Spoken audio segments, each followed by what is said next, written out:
I would like Now I would like to invite our first presenter for today's conference is Dr. Maria Inasutsi, who is working as lead EMEA IP Council at Canon. She will be with us within few moments. Stay connected. Thank you.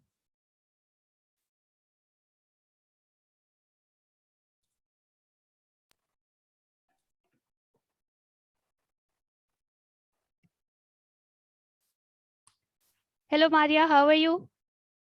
Hello, good morning. I'm fine. How are you? I'm good, thank you. We welcome you at our conference. Thank you so much for being a part of our conference. So, Maria, kindly share your screen with us. Okay, let me see. Share screen. I'll share my PowerPoint presentation. Is that right? Yeah.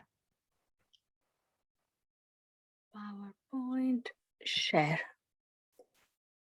Okay. Yeah. So, Maria's stage is all yours. You can start your presentation now. Thank you.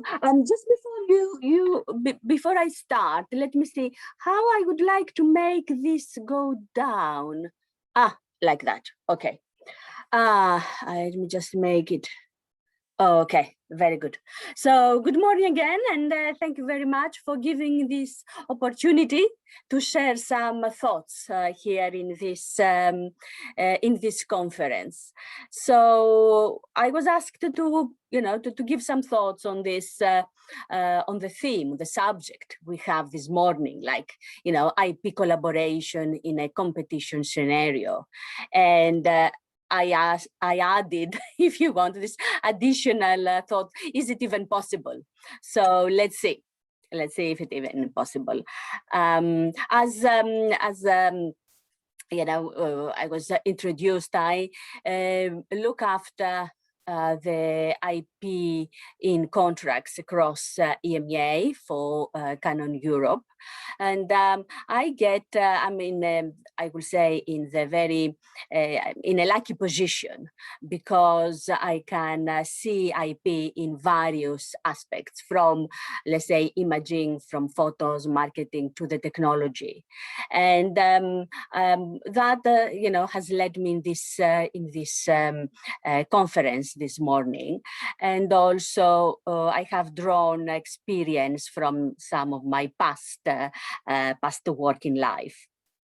So, okay, let's see. I'm sure, as you have come across, there are various models of an IP collaboration. We could have the most, I would say, common would be, the IP licensing, whether this is just, getting a photo or a license to a photo, or more high-end, I will say, maybe, a technology license. It could be an independent between two parties. There could be a cross license, or you could have, the standard setting organizations, patent pools, if you're working in that kind of area. The technology licensing, again, we have come across a lot of SDKs or APIs and other black box type of licensing. You could have the more, if you want, mainstream collaboration, like R&D, outsourcing, whether this is to commercial companies or universities. Joint development, of course, with alliances, or even technology hubs that pop up every now and then. And some thoughts I would like also to keep at the end for open innovation, and how that, I think, has crept up, and we find more and more about this. Things to consider before decide which way we go, and what we do. Sometimes of these things are maybe in our subconscious. We do that as professionals without even realizing. Of course, is what is the business strategy, what is the deal, but also other things like the benefits and threats that each model has. What is the industry we apply that? I mean, is this a very established kind of hardware production, or is it some more new software or digital-led industry? The product, the project, what kind of IP is involved? The parties, is that lots of parties or just two parties, and the territories, because as we know as well, the laws that would apply may differ. Some benefits and threats here in which I put down, and I'm sure you have come and you know this already. On the benefits, definitely, the sharing of experience, the sharing of knowledge is there. We learn from each other like we do now. You can say this is almost an IP collaboration. We're discussing issues. The spreading of cost, because it's not all just one party developing, and being able to create complementary products that work across different kind of areas and industries, and spreading the development risk, cost reduction and compatibility. There are also, as you know, I'm sure, the corresponding threats, like, what happens with breach of confidentiality? Are there any competition concerns?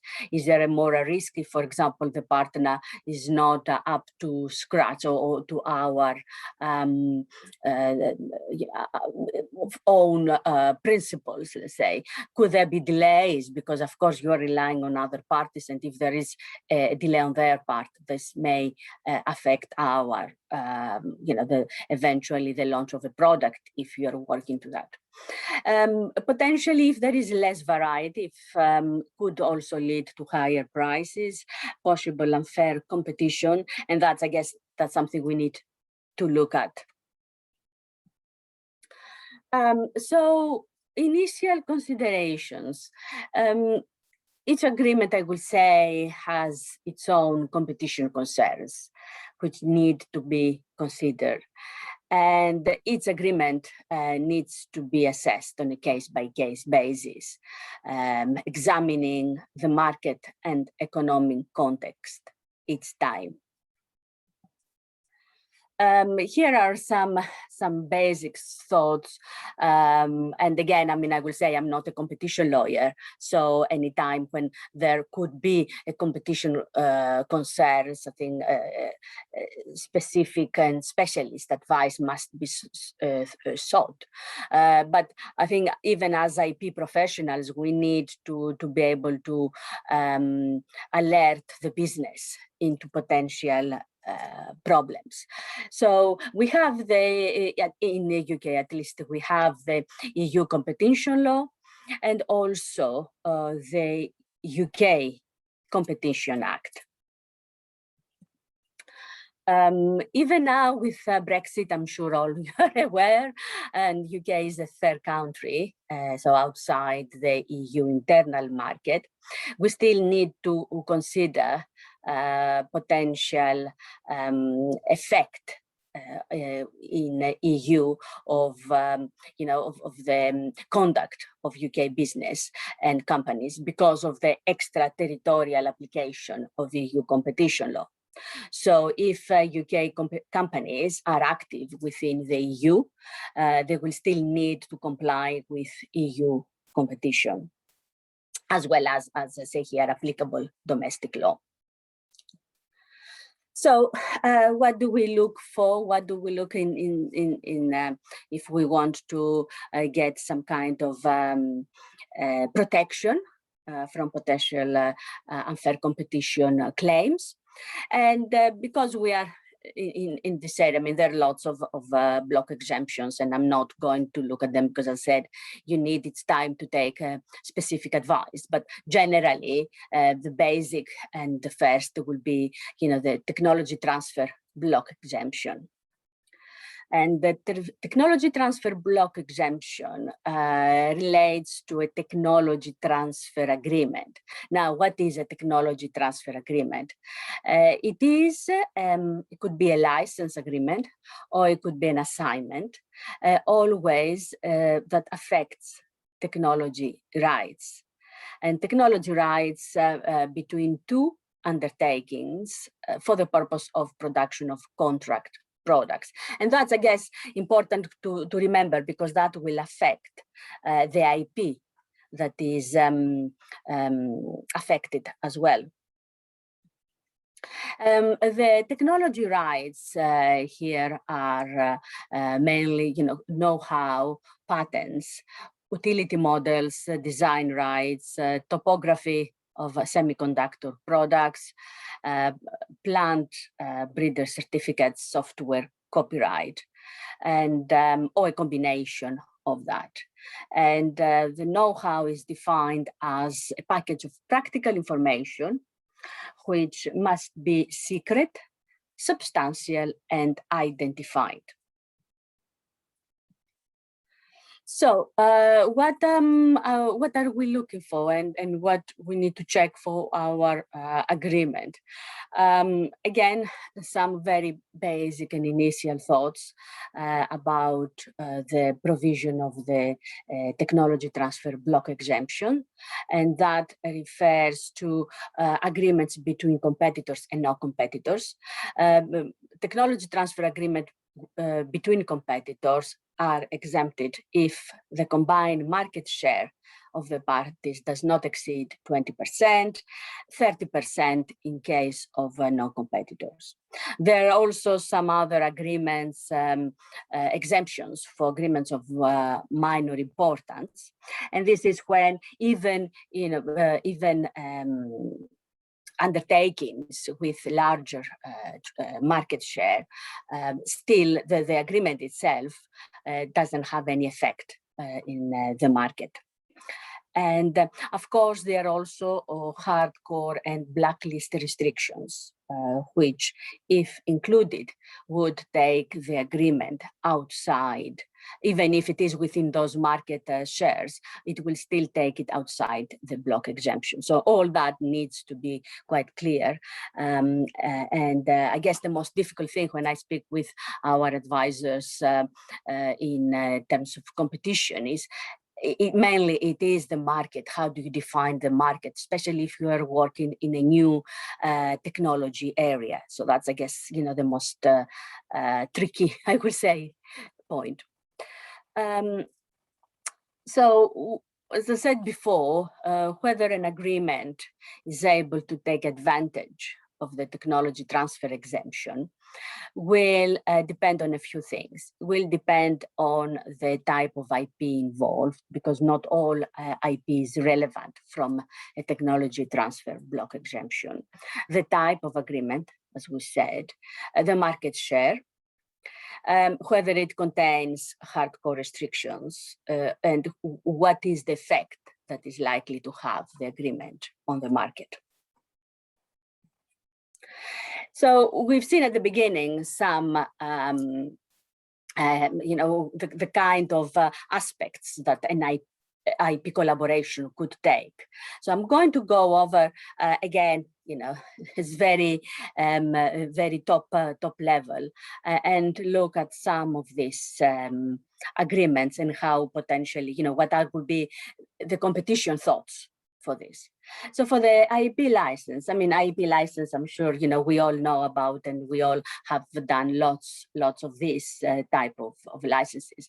Generally, it is a consent of the owner of IP to use, to somebody else, to a third party, and that will be the licensee, to use that particular IP for exchange of money or other value. It could be another license, as I say here, a cross license. And that license permits the other party to make, have made, use, sell, and import, or copy, display, distribute, modify, make derivative works. Very much, you find this rights both actually, into the license agreement. The key elements of an IP license, again, it will depend, but generally, the type of license. Is this an exclusive right? Is it a sole? Is it non-exclusive? Is for free? Or is there a royalty or a fixed fee payment? What is the IP? Is there a background IP? Could IP be created out of this IP license? Is there need to refer to a field of use, where the IP can be used, what will be the applicable law and the territory. And some of these points, as you say, for example, if I go back, like, the royalty of the fixed fee payment, for example, could have an effect on competition, depending on how it is worded. So that's, needs a lot of cooperation and synergy between all your different experts. So if it was, for example, minimum resale prices, or if there is an attempt to fix prices or to share market through exclusivity or field of use, all that, potentially could have an effect on competition and could infringe the Chapter 1 prohibition and therefore come out of the block exemption. Other restrictions, again, there could be the duration and post-term use. For example, if there is the owner, the licensor, tries to prevent the licensee from continuing to exploit the IP, even when the IP has expired. So that, again, potentially could have an effect. And the same,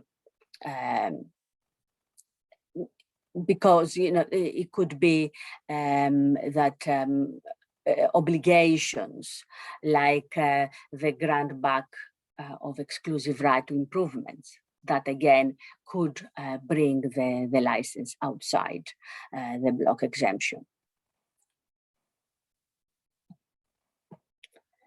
There are also, though, provisions that could be okay. Again, it's always, remember, case by case. And that could, for example, include the exclusive right to manufacture and sell goods in a particular territory, or the grant of a particular field of exploitation.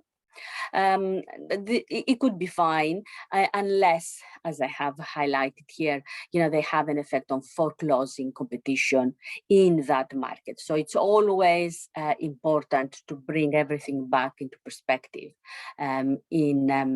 with regards to the particular market. However, there are, for example, provisions, again, that could be okay, like sub-licensing, assignment, improvements if they're not exclusive. So you can have a license back of improvements created out of an IP license if that grant is not exclusive. And quality controls, minimum quantities, this again are normally accepted as not infringing the competition law. So that is from an IP license. Technology license, more or less you could say the same. However, we refer to technology license when we don't have just, one IP. So we don't have, for example, a certain patent, but we have patents and know-how very often. And practical examples, it could be as well, in addition to patents know-how, we could have SDK or APIs, some kind of black box technology. It could be that as well. But generally, when we refer to a technology license, it involves this need to provide additional know-how to the licensee in order to make use of the technology. So, for example, it could be here, as I say, an example of engineers or trainers that come to are provided to the licensee to enable them to make the best use of the technology. And that's why we say, again, depending on what the IP is, we refer to a license of the owner's patents with some kind of know-how. And other times you find it as a technology license, some others you find it as a transfer of technology or patent and know-how license, or any of this will come into the same type of contract. And again, because we're talking about patents and know-how, and because, as I'm sure you know, very often the law seems, IP and competition as being opposite. Because IP, I guess, tends to create monopoly, and competition tends to fight monopoly.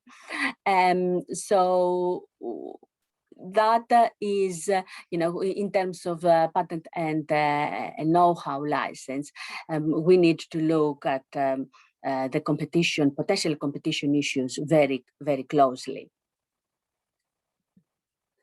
But there are also some kind of obligations, which we can say, the same as we said for the IP license, would apply as well in a technology transfer agreement.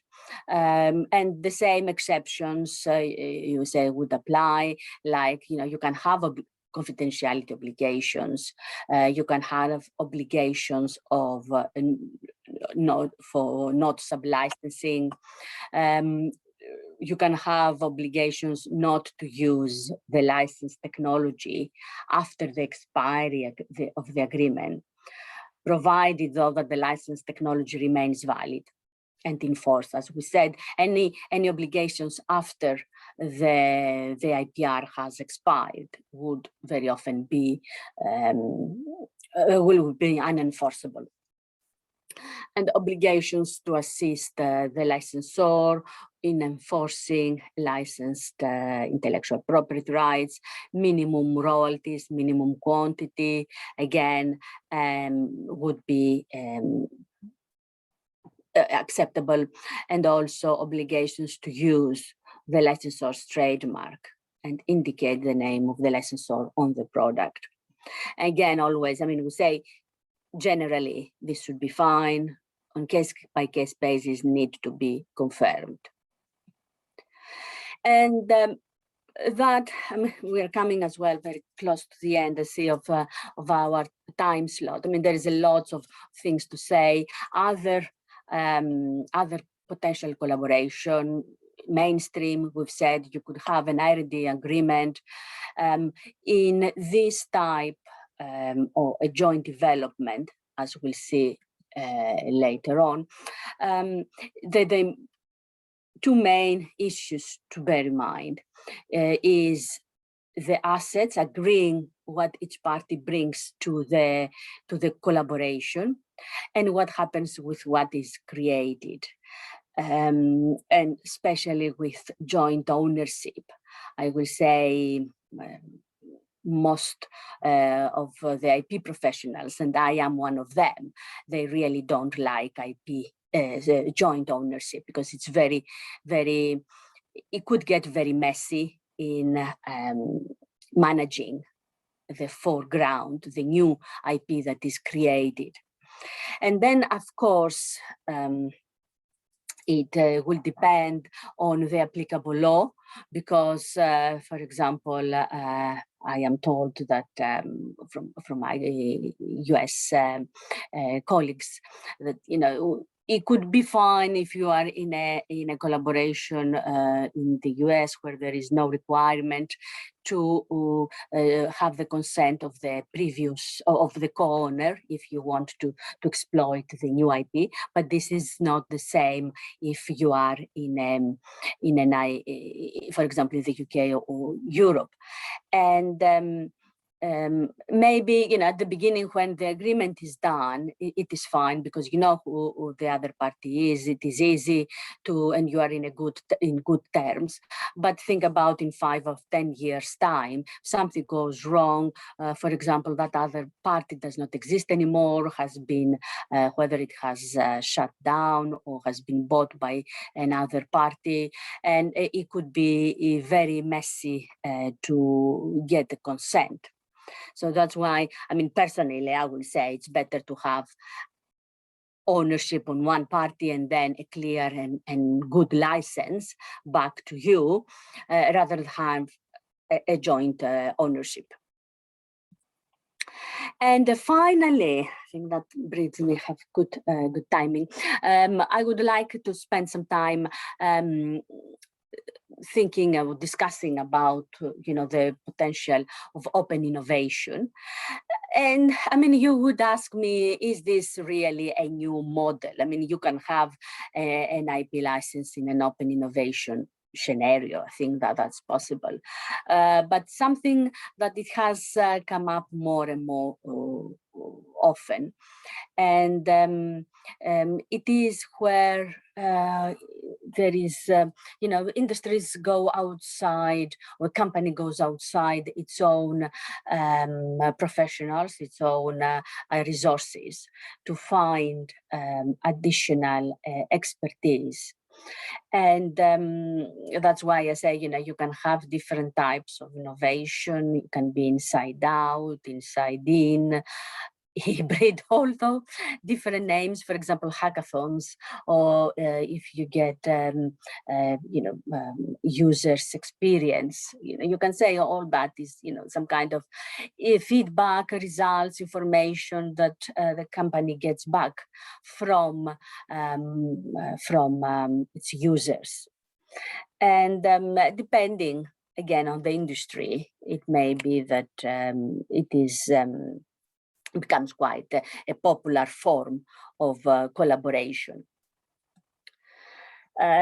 So open innovation, yes, it can be, again, depending on the collaboration, depending on the project, it can be fine, it can work for the business. However, again, we need, you know, to be clear about the purpose of the project, to make sure all participants have the same goal. For example, if you have a collaboration with academic institutions, industrial and governmental, you know, may not all have the same kind of goal. For example, the university may want just to create more research in one field, but this may not be the goal for the company that may want, you know, to be able to commercialize the result. So it is very from experience, I can tell you that it's very important to make sure that all the parties know the goal and have, you know, assigned to have the same kind of experience and scope. And also the participants must also be aware of the IP and knowledge, you know, what kind of IP they bring, you know, has been cleared, what is the potential risk of infringement, and also what happens with the IP that is generated by this collaboration.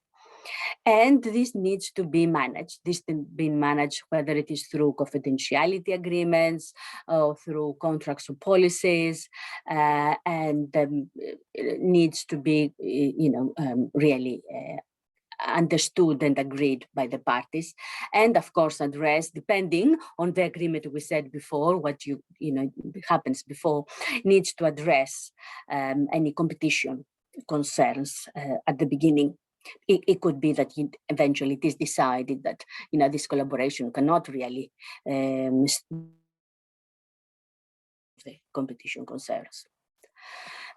So just coming back to the question we asked at the beginning, IP collaboration in a competition scenario, is it even possible? We have to say that there is no one size fits all.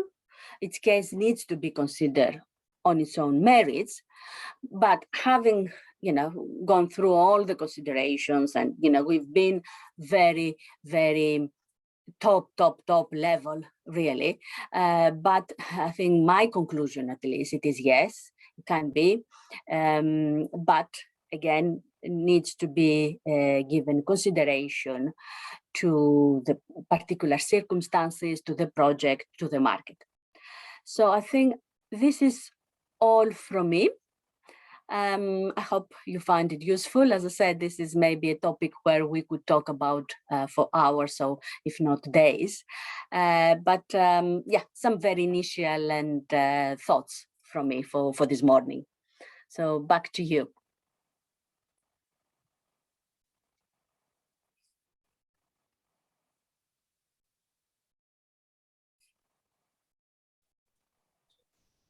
Thank you so much, Maria, for a perspective presentation and for participating so effectively.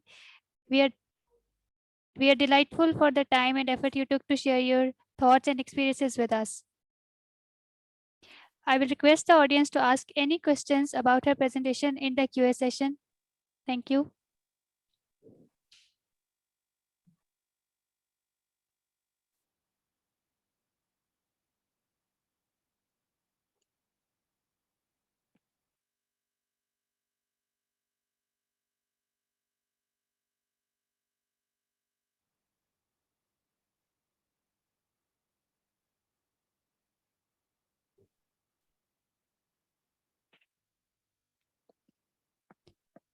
So now our next presenter for today is Timo Gauting, who is working as Senior IP Counsel at Sandoz.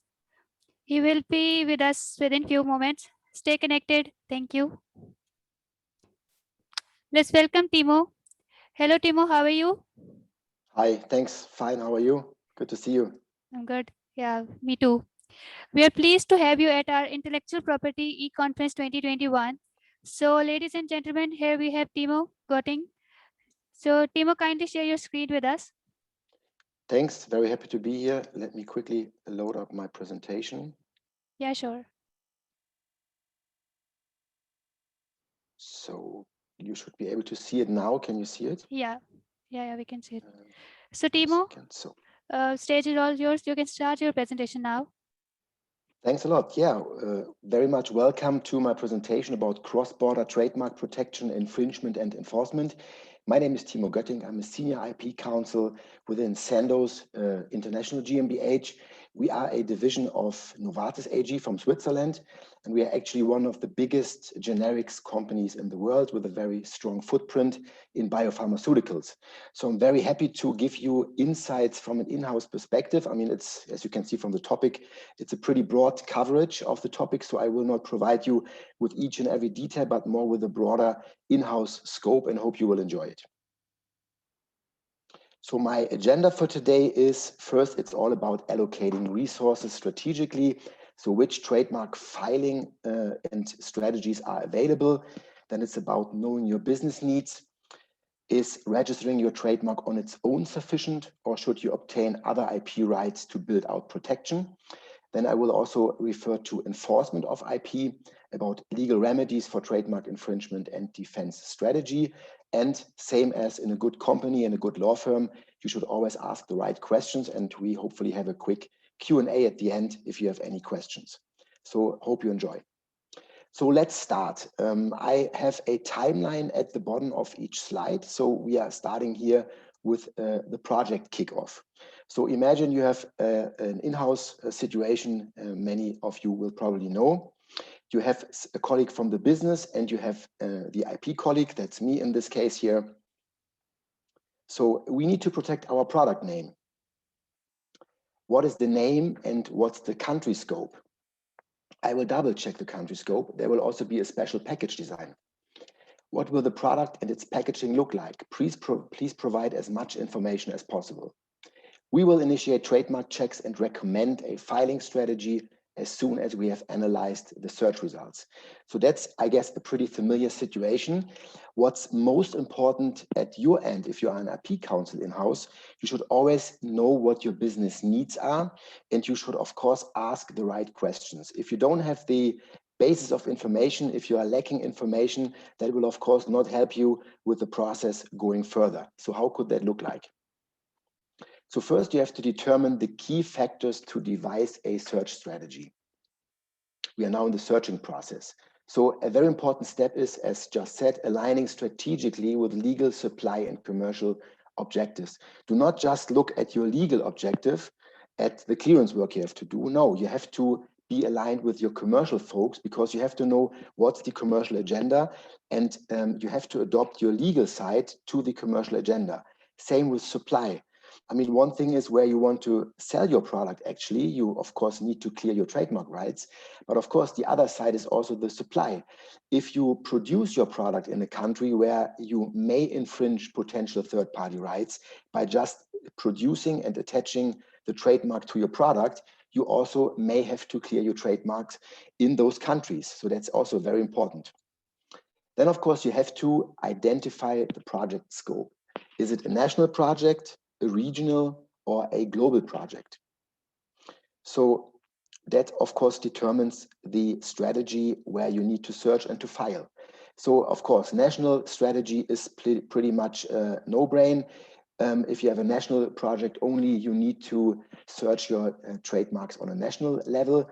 If you have a regional project, it's already getting more interesting, because you may have the possibility to file for a regional trademark, such as the EUTM or the OAPI system. Or you may even have a global project scope, which may make it suitable for you to go via the Madrid system with WIPO.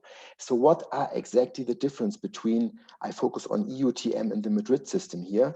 So the EUTM is a very favorable tool. You are able to cover the entire territory of the European Union with just one trademark filing. So you are covering 27 member states now. You're covering 27 member states by lodging one filing. That's pretty effective, pretty not time consuming. However, if you're just planning to use your trademark in 2 of the EU member states, you have to think twice, because if you want to have a secure trademark, you need to make sure that your trademark is safe in each and every member state. Because if you file your EUTM, somebody in Italy, somebody in Spain could attack your trademark, the entire EUTM, based just on one single national right. And if you are not secure in those countries, and you only want to use in 2 countries, but not want to spend all the time and money effort for entire EU clearance, you may not, or you should maybe not go with the EUTM, but maybe with 2 national filings, or even with Madrid. So what's the difference of Madrid? So Madrid is basically a tool where you can place global filings also through just one filing. So you have one central application. You have one language you can choose. You have central fees and also a central renewal system. And if you want to make certain changes, you only need to do one change, and you can change the entire Madrid filing. If you, for example, want to carve out certain restrictions of the goods, for example, you are still able to do that for certain countries. That's also very much advantageous. And you only need national counsel if you really have an objection in the certain country. So basically, the Madrid filing system is a pretty flexible system. And a big difference to the EUTM is, of course, also if you have an issue in, let's say, the US, you will not put your entire trademark at risk, but you will only get an issue in the US, and you can basically take the US out or find an agreement. So that's the big difference. The EUTM, one shop fits all. If there's one objection, you may put the entire trademark at risk. With the Madrid filing system, you are way more flexible. So that's basically the decision you have to make, because it also determines the way you are searching. So what actually is the preferred search strategy for a name? I mean, I call it fit for purpose strategy, because you need to know where to file or where to search, when to search, and how to search. And of course, it's always playing a role, costs. What is the most cost-effective way of search strategy? So a decent search strategy should always start with some more general internet checks. For example, if you want to use a certain name, just go on Google, just go on Bing, Yahoo, and all the other search engines and check, are there any products in your certain product category out there already you can find via Googling? If that's the case, you have a first indication. Then in certain other areas, for example, the pharmaceutical area, you can also check if there are any pharmaceuticals in use anywhere. So there's a pharma in use databases.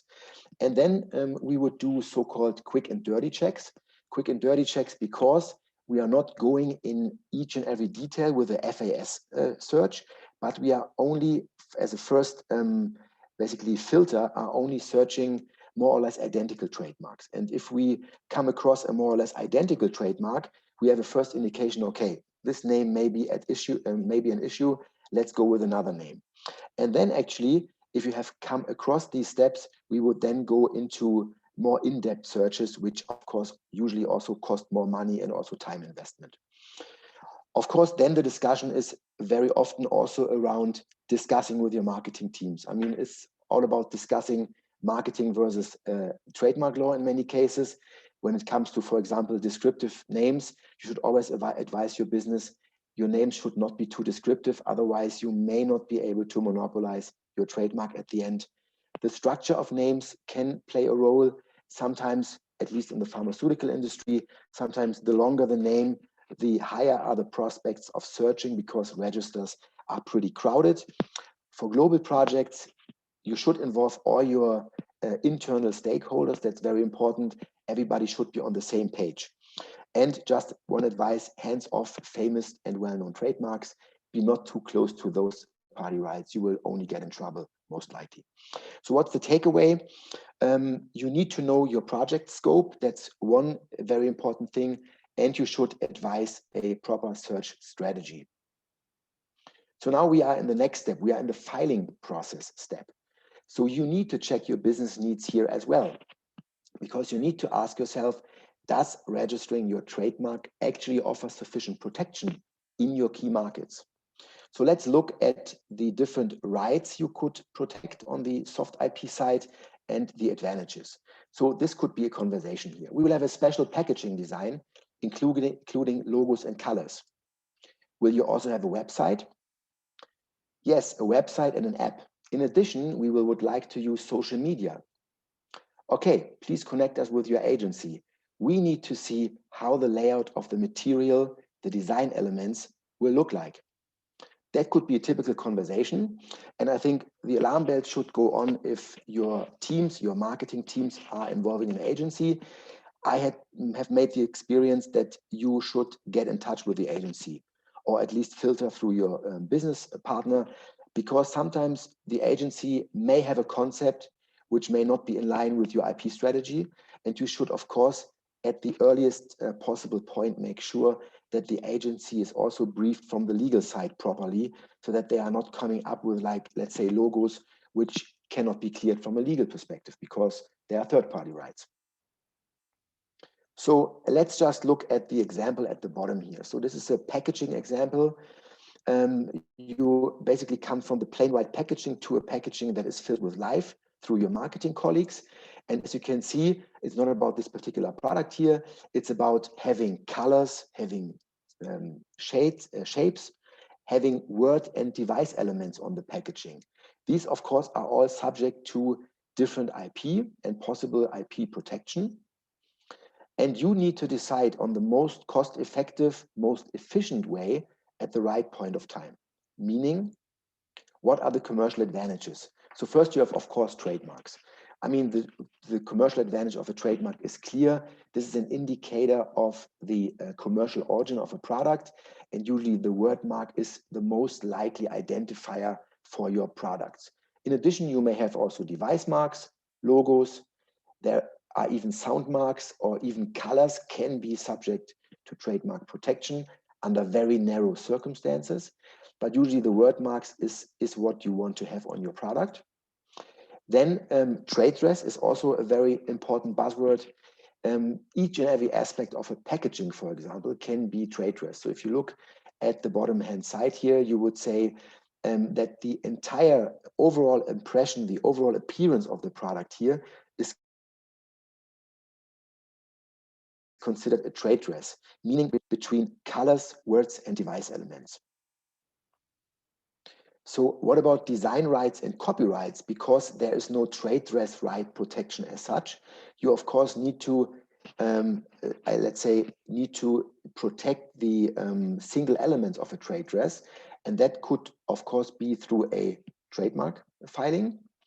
It is then usually recommendable that you, for example, if you want to protect this packaging here, you should remove the word elements and just have the colors and the shapes if you want to protect that particular appearance, and then go via a trademark device trademark filing. But you can also go via a design right filing, and that could also have a cost implication, because at least in the EU we have the fortunate situation that we can have design rights even without a filing. So you have 3 years of protection of a non-registered EU design, and then you can decide whether you want to file that design. However, be very careful. There is a 1-year novelty requirement deadline. So if you put your design out and you say, and you say, okay, I want to test my design on the market for a few months, you should at least not wait a year, you should wait maybe 9 or 10 months, and then you should decide whether you want to also file that design. Otherwise, you may run out of novelty, and your design filing would not be valid. But it's a pretty good tool for also smaller companies not to spend all the money right in advance, but to test how the design is taken by the consumer. Copyright can also be a good tool.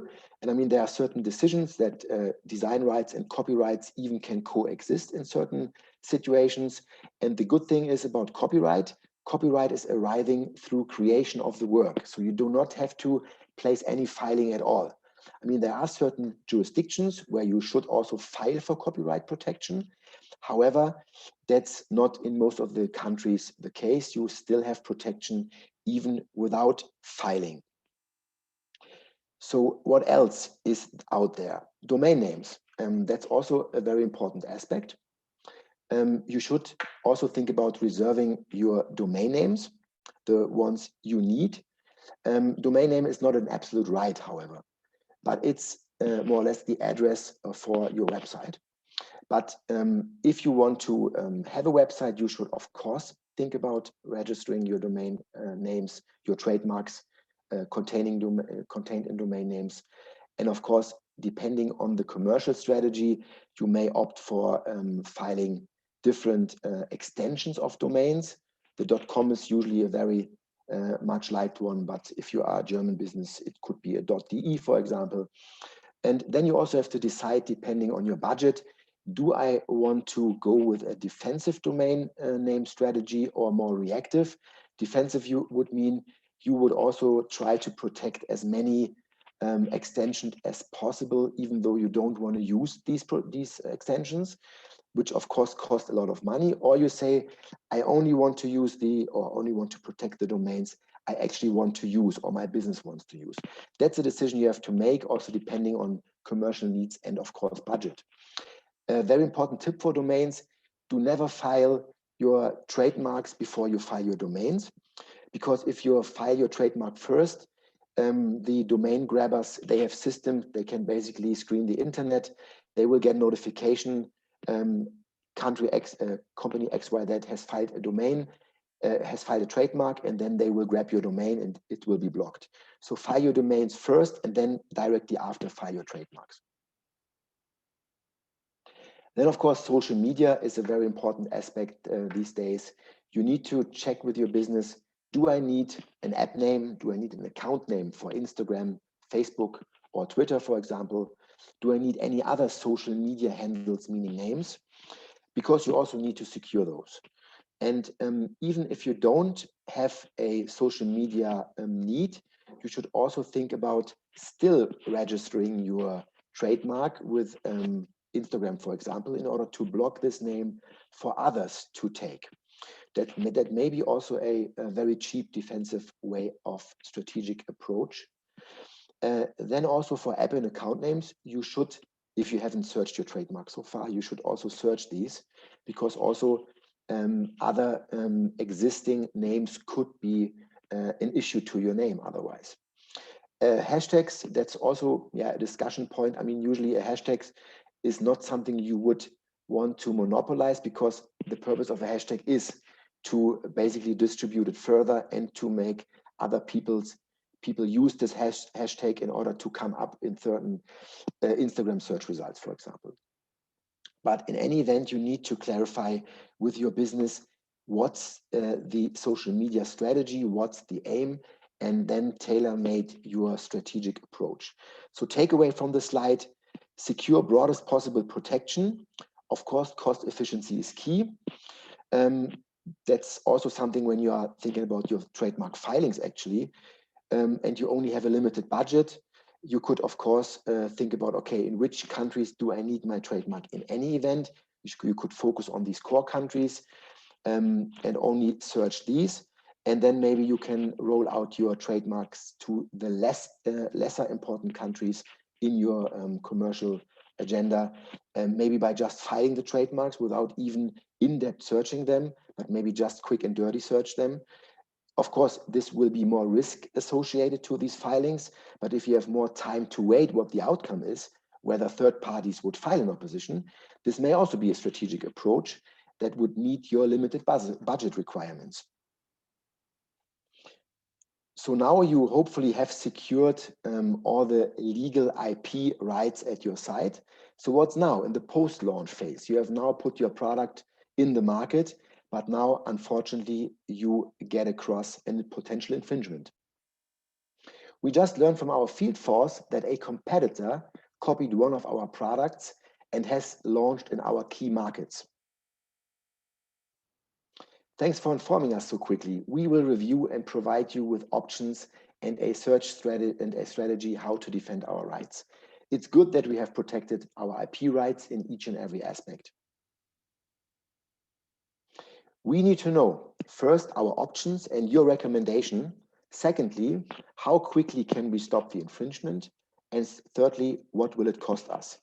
This is an important product, and we need to decide wisely where to allocate resources. And again, here, you always should have the full picture.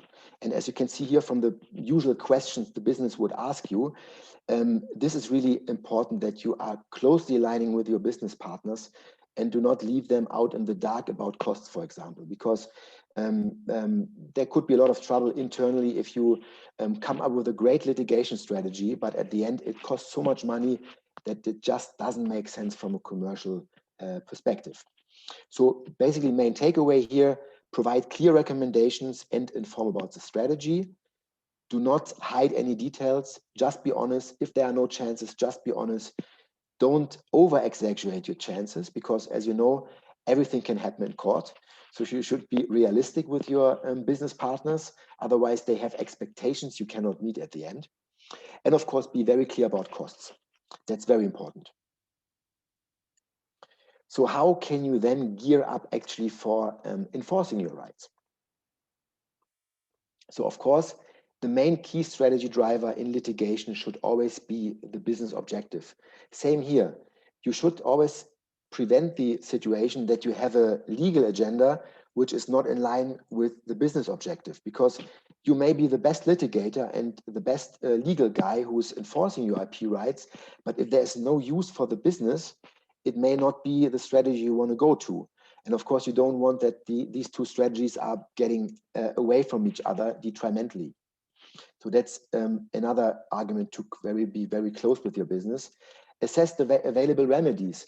So usually, of course, there are many remedies out there, but usually if your IP rights are infringed, the usual suspects are you would ask for an undertaking because you would want to stop the competitor or the infringing other party to sell the infringing product in the market, because that's taking away your market share, that's taking away or putting your reputation at risk.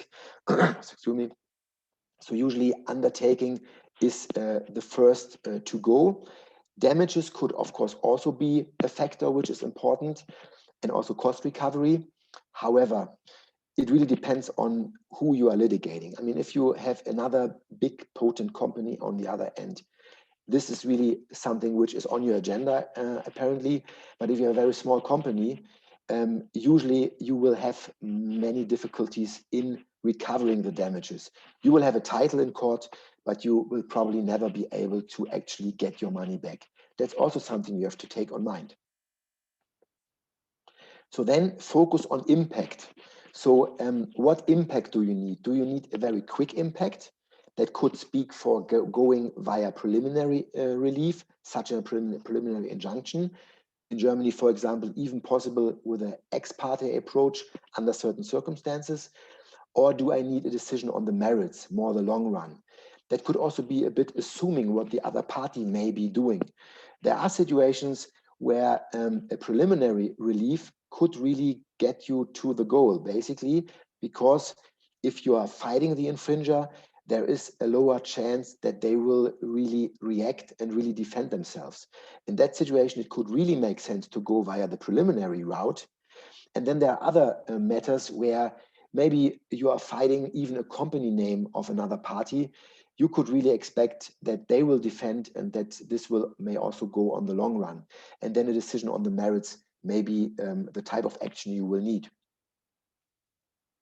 So then I think this is above all, you need to allocate your resources in a targeted way.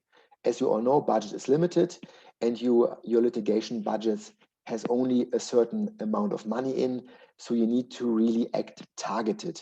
Of course, this applies to a single national litigation, but even more applies to a global litigation approach. Because if you are litigating globally, there are certain similarities in the jurisdictions, but of course, there are also certain differences.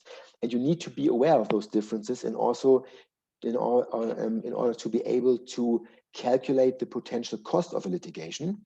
Just a few examples.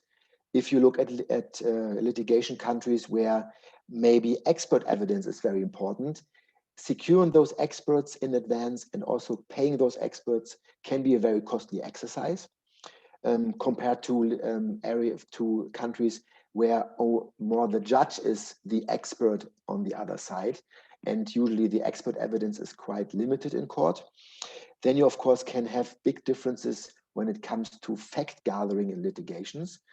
I'm just referring to discovery and disclosure countries such as the UK and the US.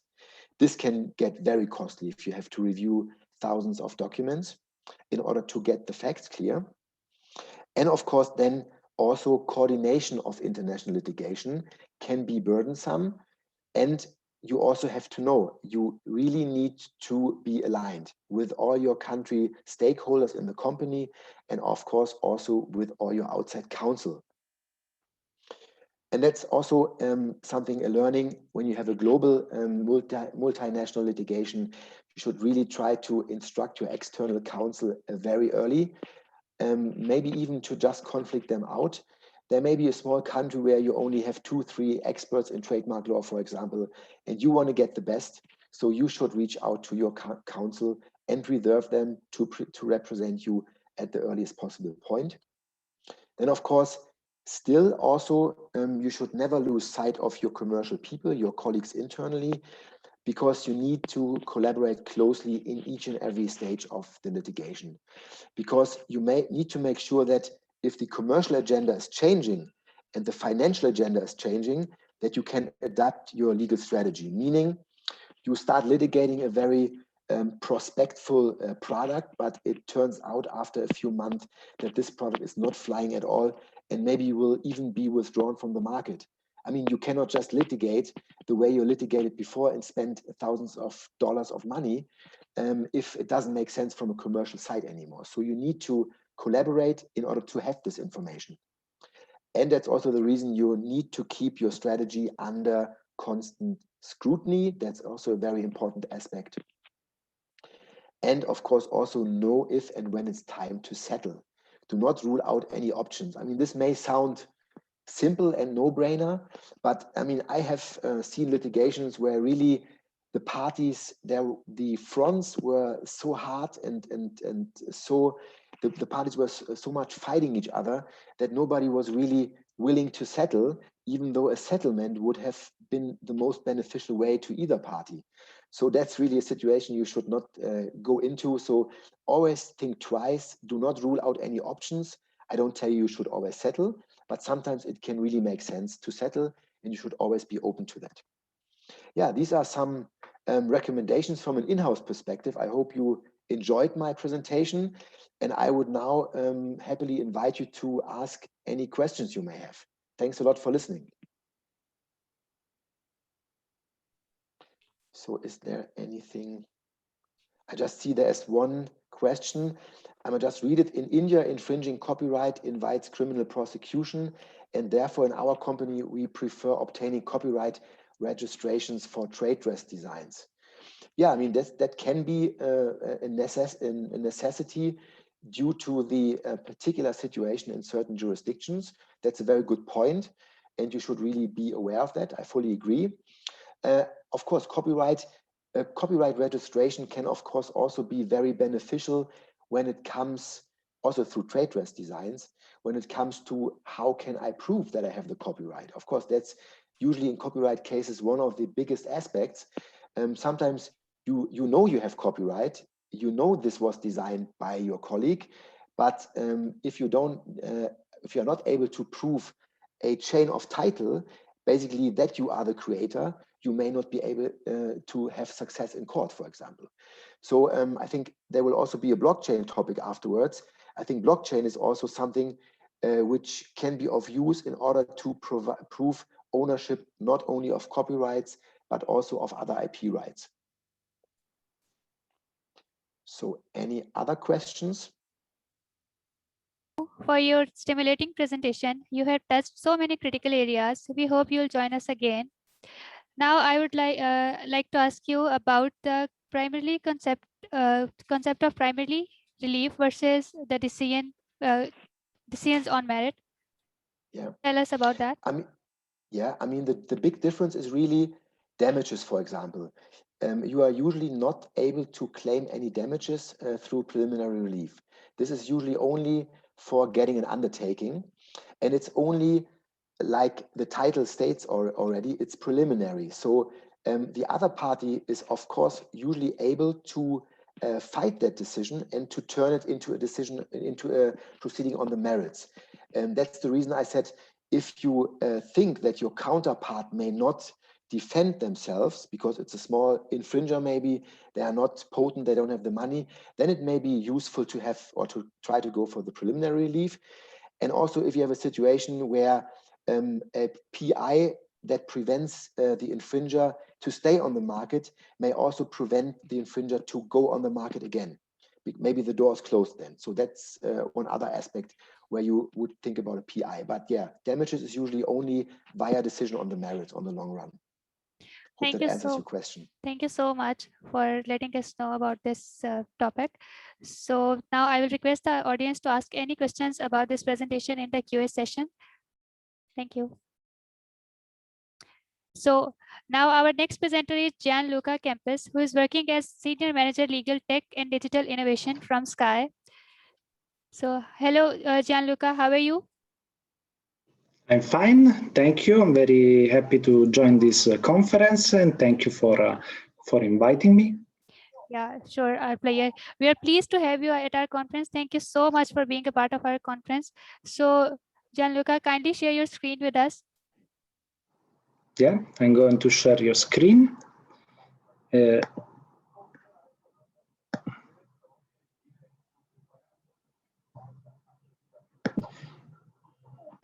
And of course, I would like also to thank the previous presenter, Timo, that mentioned and made the reference to this new technology, which is the blockchain, which is actually the topic of this presentation. Yeah.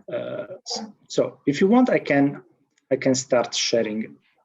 Yeah, sure, you can. Yeah, you can start your presentation now. Yeah.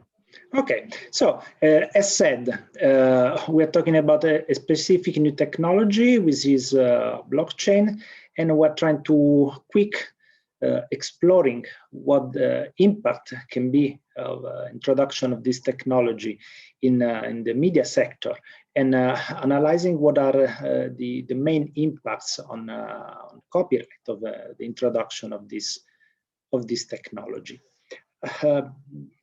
There is no doubt a perception that blockchain is a technology that promises to be revolutionary. I would like to quote Dan Tapscott, an economist who is always very keen in analyzing the impacts of new technology on business model. Has explained in his recent essay on named Blockchain Revolution, that the advent of a blockchain can free up an open, decentralized, automated, and trust-based organization of social relation, even before an economic relation. So the impact is even wider than only on the economic side.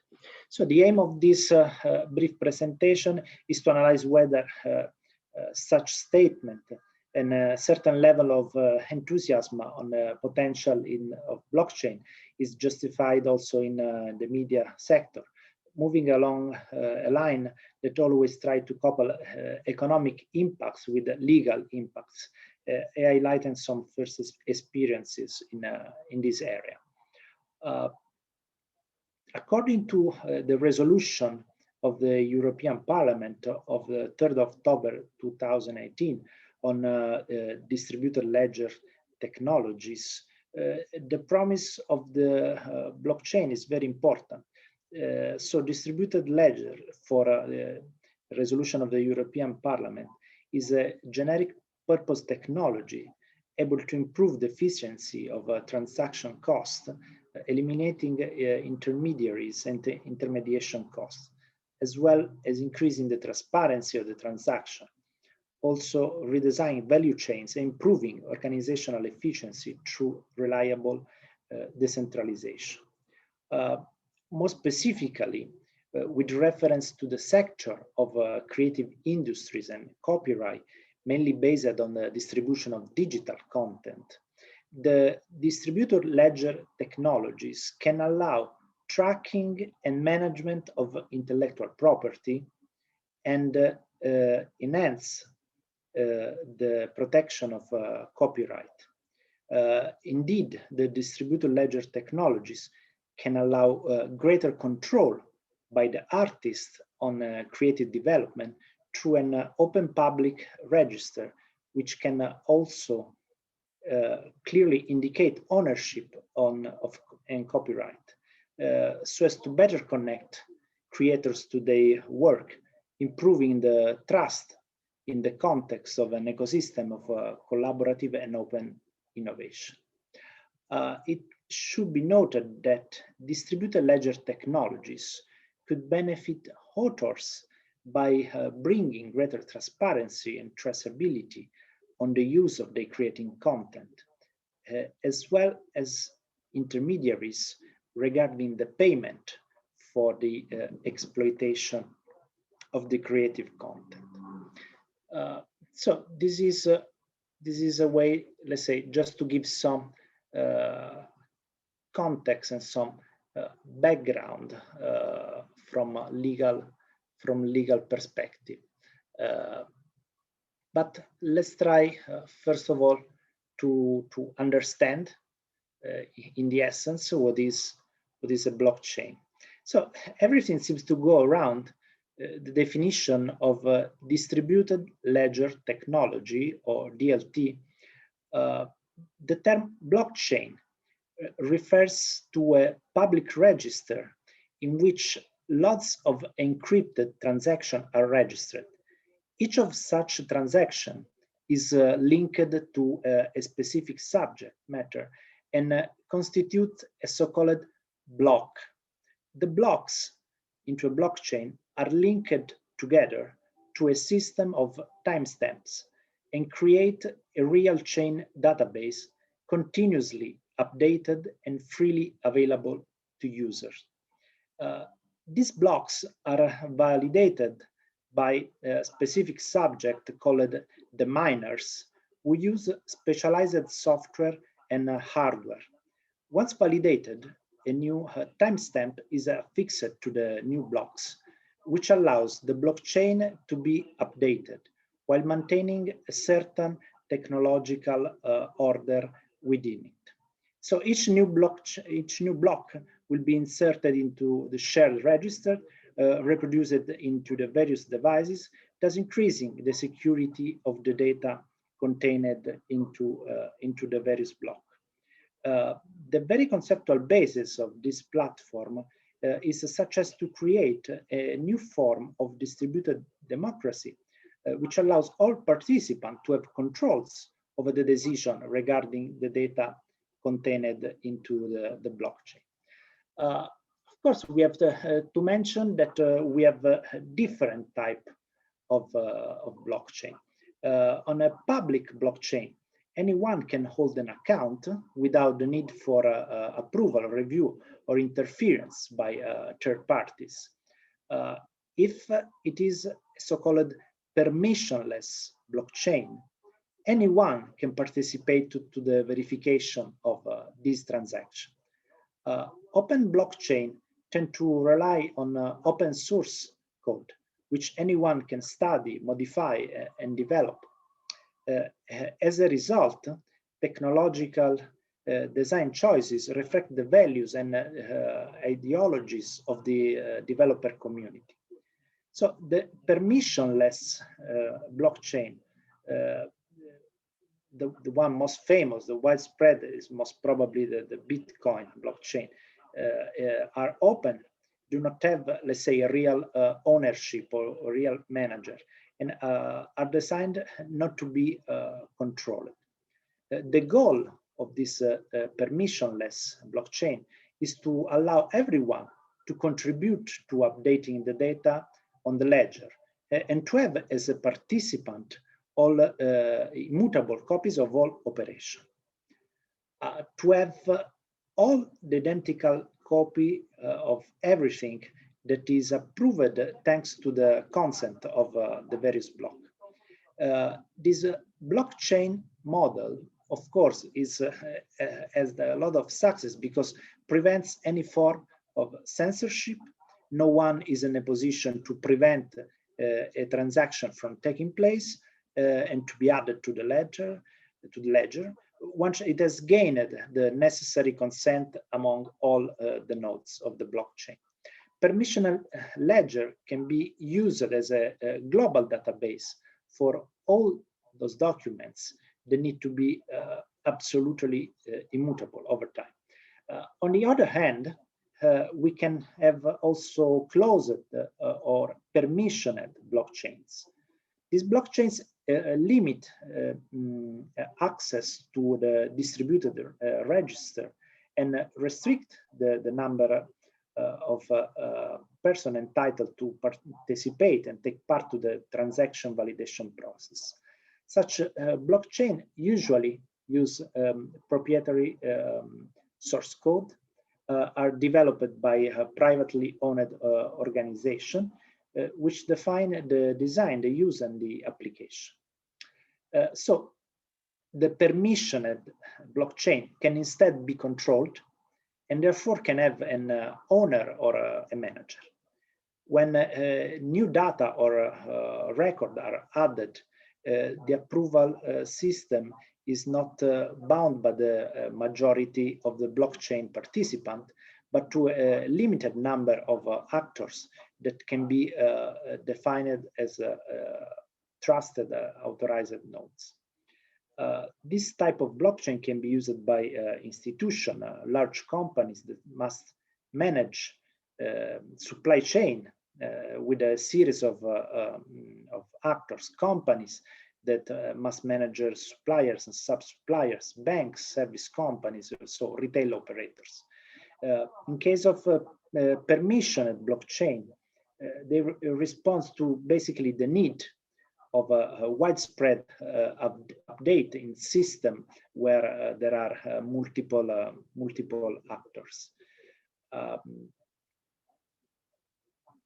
So basically, it is important that we understand, let's say, how this technology function, but also different experience and system can be included under the same, let's say, name blockchain. And I think it is useful to understand that the first and main important difference is to understand the difference between permissionless and permissioned blockchain, since they can function really in a really different way.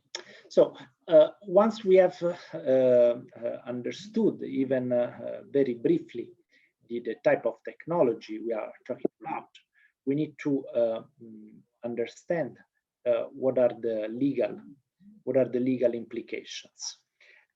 So in this case, of course, there are different legal systems, so this can vary across different countries' legal system. But here I'm making reference to some new rules introduced in the Italian legal system, because the Italian legislator, among the first in Europe, intervened with a simplification decree in 2019 and gave a first regulation to the smart contract and to the blockchain. This simplification decree provides a first legal framework for the blockchain, for a smart contract. So maybe this is a useful experience to share also in international context. Specifically, this decree refers to technology based on distributed registers, which basically are the blockchain. No, it's the legal name which is used for a blockchain, and it refers also to smart contract. So, as you can see, the technology based on distributed ledger are defined as technology that are used as a shared, distributed, replicable register, simultaneously accessible, architecturally decentralized on a cryptographic basis, such as to allow registration, validation, updating, data archiving, both in clear and further protected by cryptography, verifiable by each participant, not alterable and not modifiable. So basically, this definition tried to capture some of the main technical characteristic that we have seen before and accepted in the technical literature. But as you've seen, it's always tricky enough for the legislator to try to define the technology, since the technology are evolving over time. But even it seems that this definition is mainly trying to define what we defined a permissionless blockchain. The smart contract, on the other hand, are defined as a computer program which operates technology based on distributed registers, and whose performance automatically bind two or more parts based on effects predefined by such parties. So the Italian legislator has touched the requirement also of the written form, stating that smart contracts satisfy the requirement of the written form subject to identification of the interested parties. This through a process set by a local agency and with some technical guidelines adopted by this agency. In addition, this simplification decree highlights that the use of technology based on a distributed register produce illegal effects of the electronic time validation pursuant to the eIDAS regulation, so the regulation for electronic signature.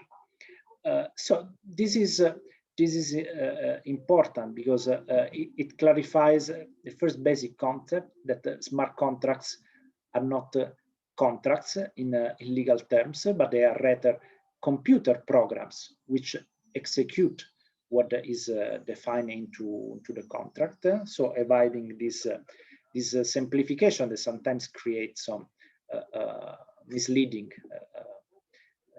concept, and also try to clarify that from a formal standpoint, a smart contract which is validated to the blockchain as some of the effect of electronic agreement signed via e-signature.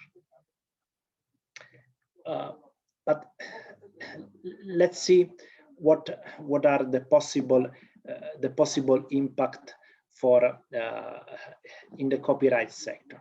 So I try to summarize this in few let's say use cases. Of course, we need to understand that the blockchain can use some elements which are defined tokens.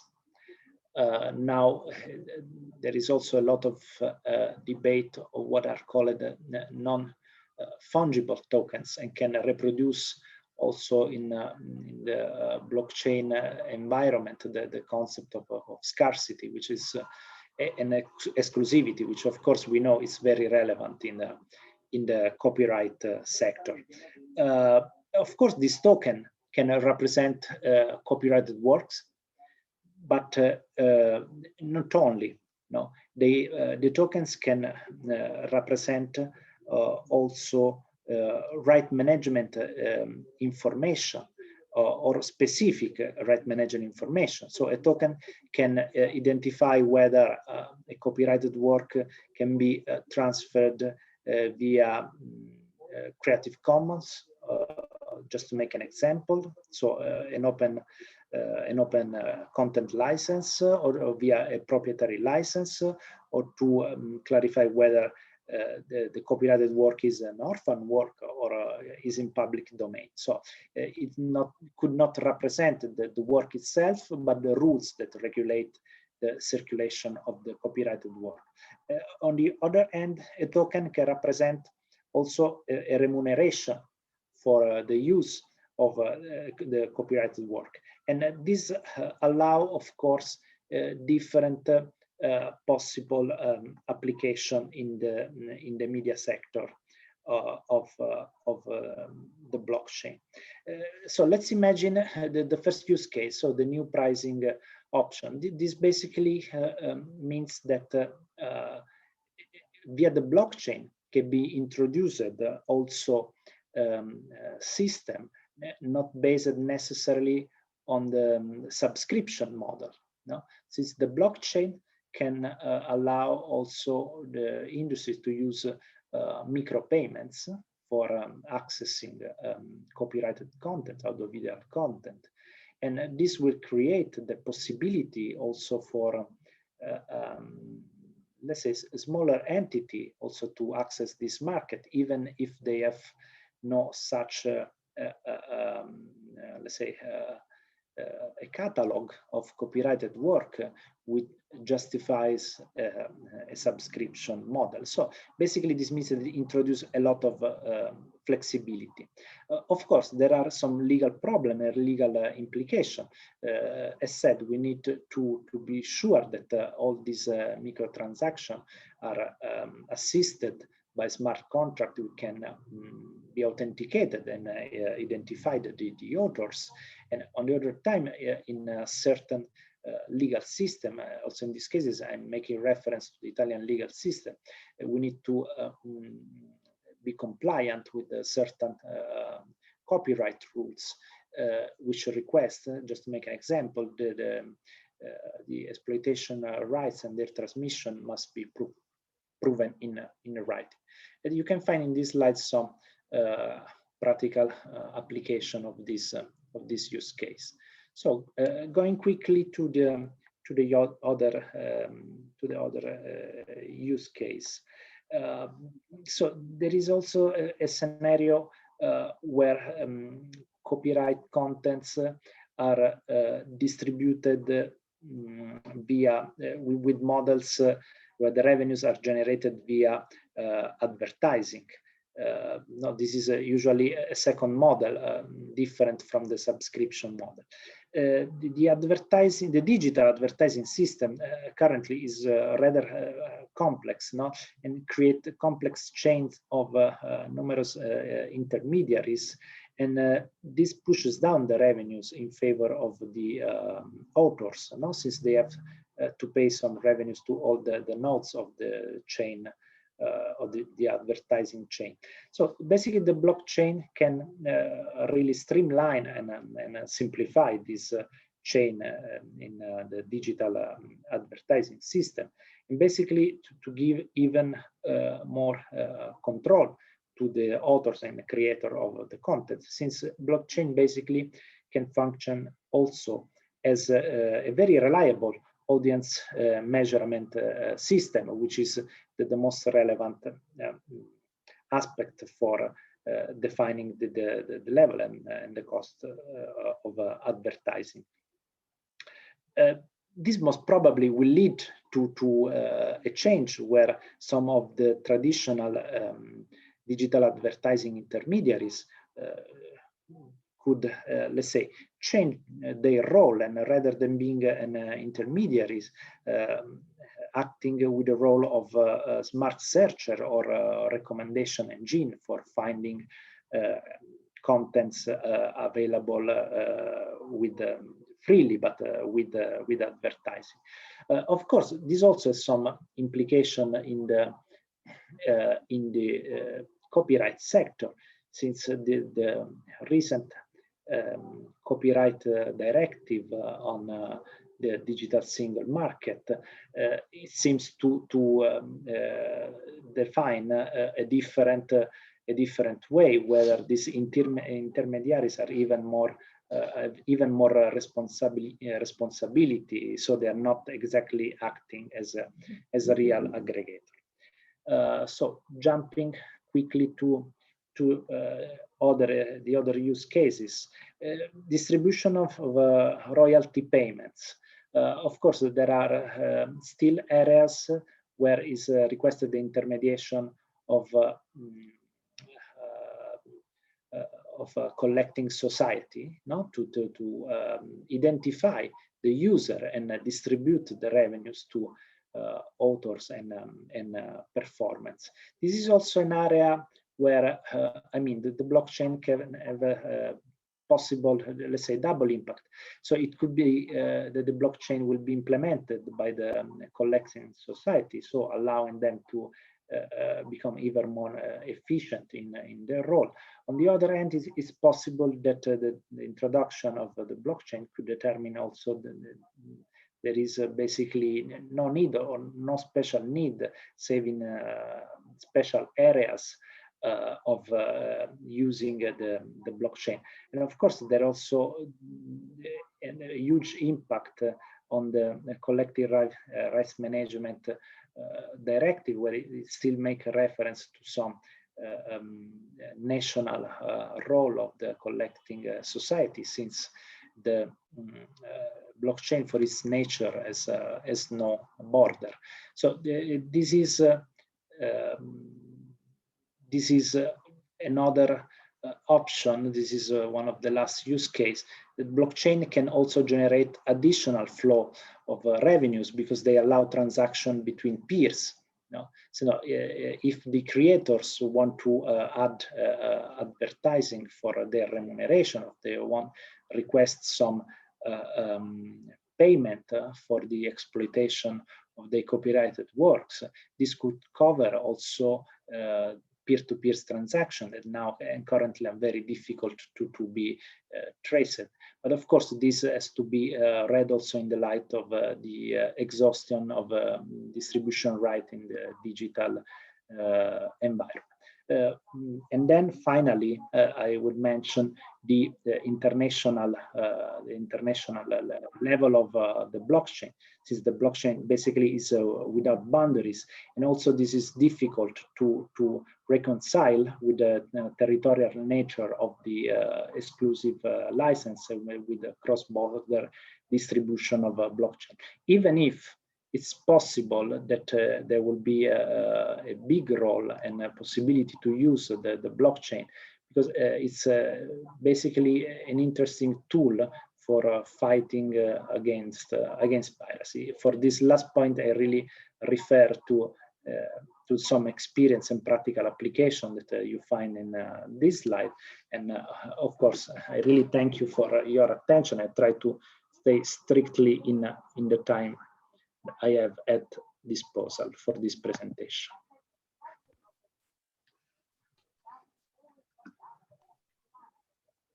Thank you so much for your productive presentation. Now I would like to ask some questions about your presentation. So how blockchain is being implemented in Sky? As you said, and as you know, most probably, so Sky is part of the Comcast group. No? And as you said in this presentation, I mentioned some cases where let's say the wider group, since now Comcast group is a global player, has already introduced the blockchain. Just to make an example, in cases of allowing some payments via Bitcoin, or using this in the chain of the digital advertising. So you can find the reference in my presentation to this experience. And of course, at a stage of, let's say, proof of concept, there are also studies to introduce this technology also in Europe. So, thank you so much. And now my next question is, what do you see the future of blockchain in the coming future? I think that, as you said, as we see, there are a lot of possible use cases. Now, at this time, we do not know exactly what of these use cases will be the willing one. No, a lot of people think that blockchain can be very useful in the area of combating anti-piracy, but in the reality, there are no such let's say, great experience. There are some experience for the time being, but not that successful as for the time being. So I see for the time being this as a mean for allowing even a new business model, a new operator, even a smaller entity to enter the market of audiovisual content. Thank you so much for your time. We are happy for your contribution in our conference. So now I will request the audience to ask any questions in the QA session. Thank you.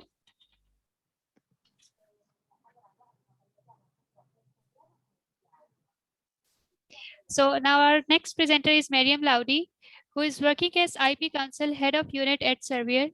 So ladies and gentlemen, please welcome Mariam.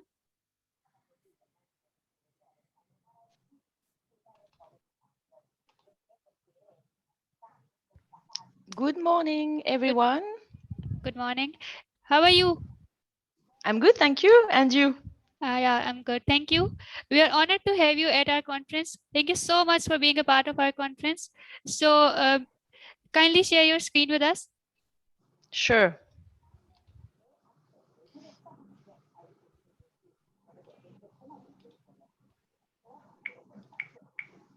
Can you see my screen? Yeah.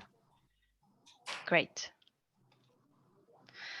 So yes, so good morning. I'm Mariam Laudi. I'm an IP counsel and head of unit within the Trademarks and Fight Against Falsification department of Les Laboratoires Servier, which is a French pharmaceutical company.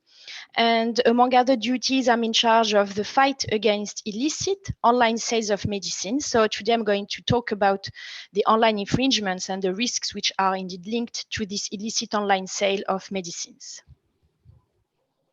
I'm going to very briefly say a few words about our company Servier, provide a few key facts on falsified medicines, what is the legal framework on this online sale of medicines, especially in the EU, what are our challenges as a pharma company with the growth of this illicit online sale of pharma goods, and what are the actions that are being taken to tackle this issue.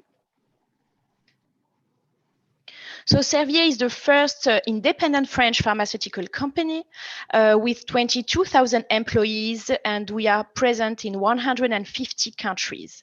And we invest 25% of our turnover in R&D. A few key facts on falsified medicines. What are we talking about?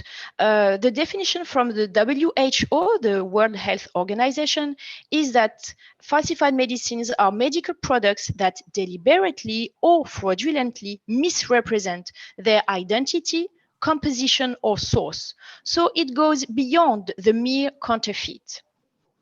It's a real crime. Pharmaceutical crime is a global problem with global networks. And unfortunately, there is no region in the world which is spared, even in Europe.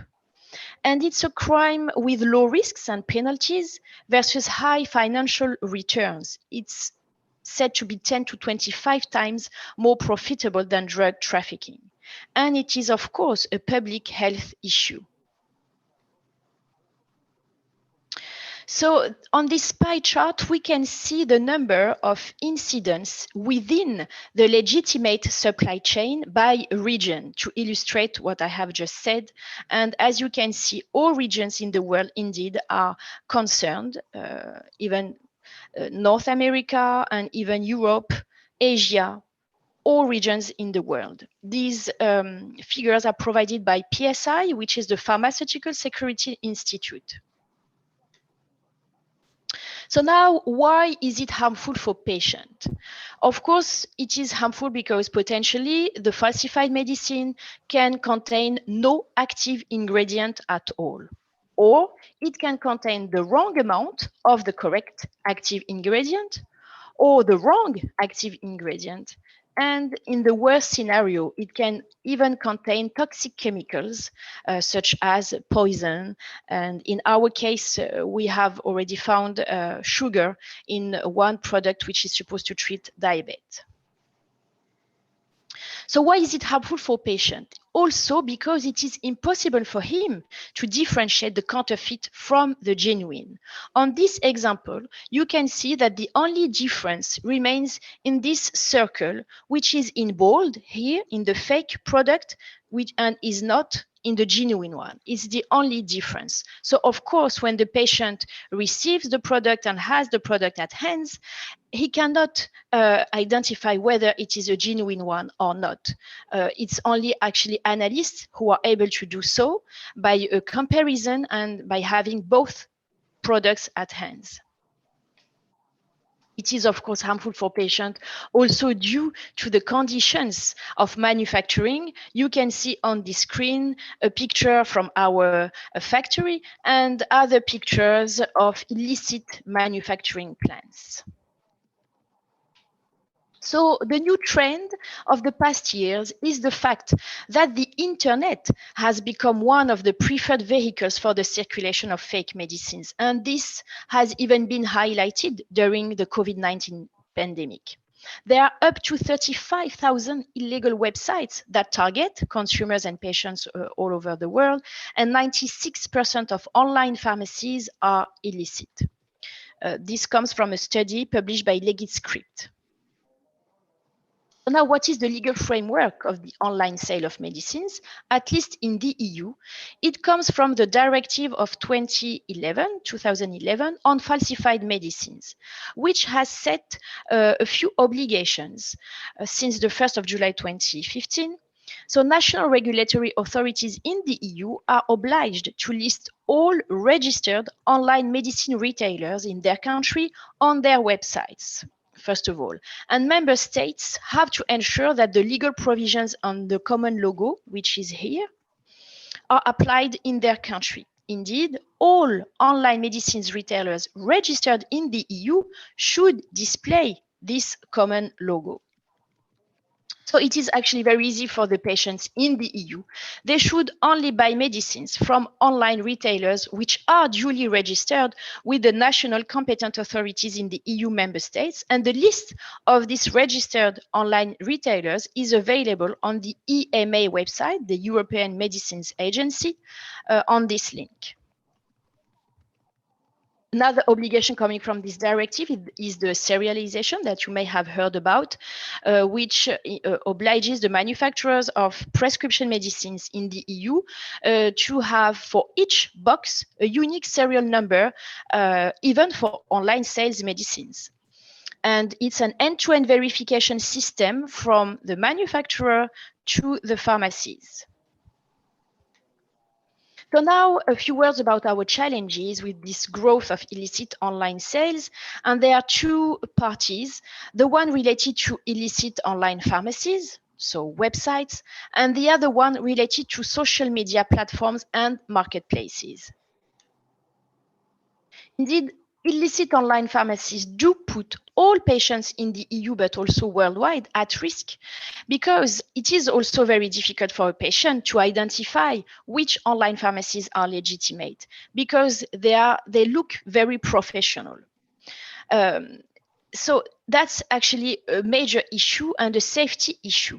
So that's why it's really important, at least for the EU, to make reference to this EU common logo that should be displayed, and also to this list of authorized retailers that I've mentioned. And no matter the country, the patient has to always verify with the national competent health authorities whether the seller is duly authorized or not. This is something that we try to, raise awareness about it, because indeed there's a risk. So patients should be very careful when it comes to the online sales and make this verification with their local health authorities. The consequences, of course, are on the patient's health and on the public health, more generally speaking, because these illicit networks, they sell products from unknown sources, and they are, of course, potentially selling counterfeit and substandard products. And there is an important point to highlight here, is that even when the goods are authentic, they are out of the legal distribution channel, which means that they are lacking any public health control standard in terms of authorization, in terms of transport conditions, in terms of storage also conditions, information of the patient regarding the risks, etc. So now there is a new trend, which is actually an exponential growth of availability of illicit pharmaceutical goods on social media platforms. And these platforms, they do contribute to a global market of sales of counterfeit or diverted or stolen products. And these platforms, they are used as a tool to facilitate persons forming informal, rogue, pharma sales networks of persons in countries with high corruption or ineffective Ministry of Health or law enforcement authorities, etc. So we do need to engage social media and also marketplaces platforms, but also, of course, Ministry of Health in this fight to obtain the removal of these postings.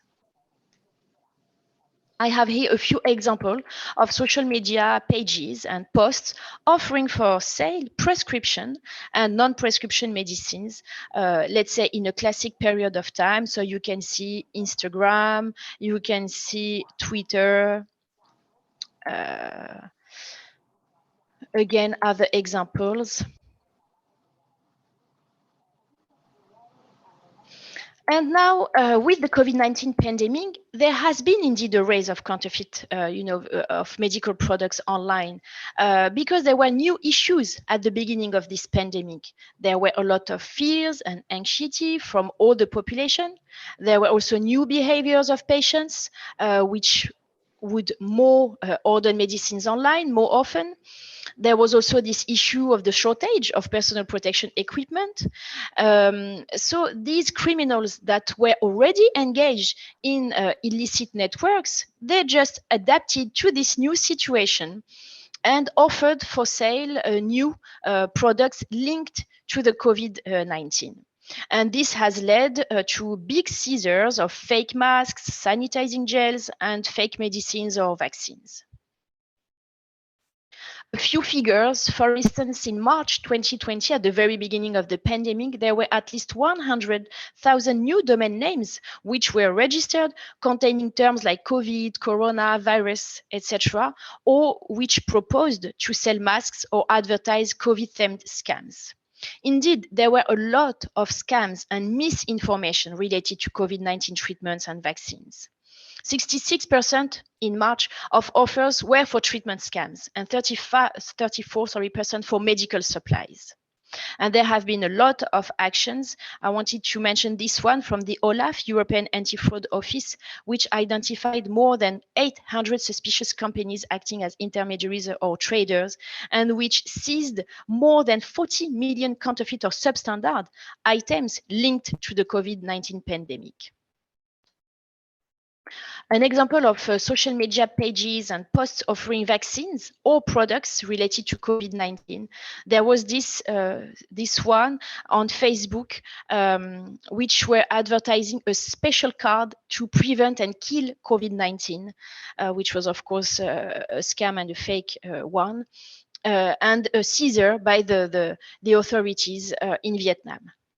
And there were some messages which were offering, testing kids for COVID-19 on WhatsApp. So now, what are the actions that we are taking to tackle this issue? I will talk about the actions at a collective level, but also at an individual level. At a collective level first, because collaboration is really key in this fight, we've entered into many initiatives. One in the frame of the G5 Santé, which is a French pharmaceutical association. And we signed a partnership agreement with the OCLAESP, which is the French gendarmerie, on January the 9th, 2020. And we launched in 2022 two online monitoring programs, one related to COVID-19 products and another one on oncology products. The aim was to identify these illicit networks selling products and send the results to the French authorities, so namely the OCLAESP, to potentially, of course, dismantle networks. And the OCLAESP could then and have shared these results with Europol in the frame of the SHIELD operation. And we also acted efficiently against identified illicit websites and also registrars, which do play an important role in this illicit activity. In the frame of PSI, which is the Pharmaceutical Security Institute, the disruption programs. Several programs have been launched in the past years. The ongoing one is the D21, which gathers 10 pharmaceutical companies, including us, with the aim to deter the illegal sale of potentially unsafe medicines from online pharmacies. And we have also added, of course, social media platforms in 2018 and marketplaces in 2019.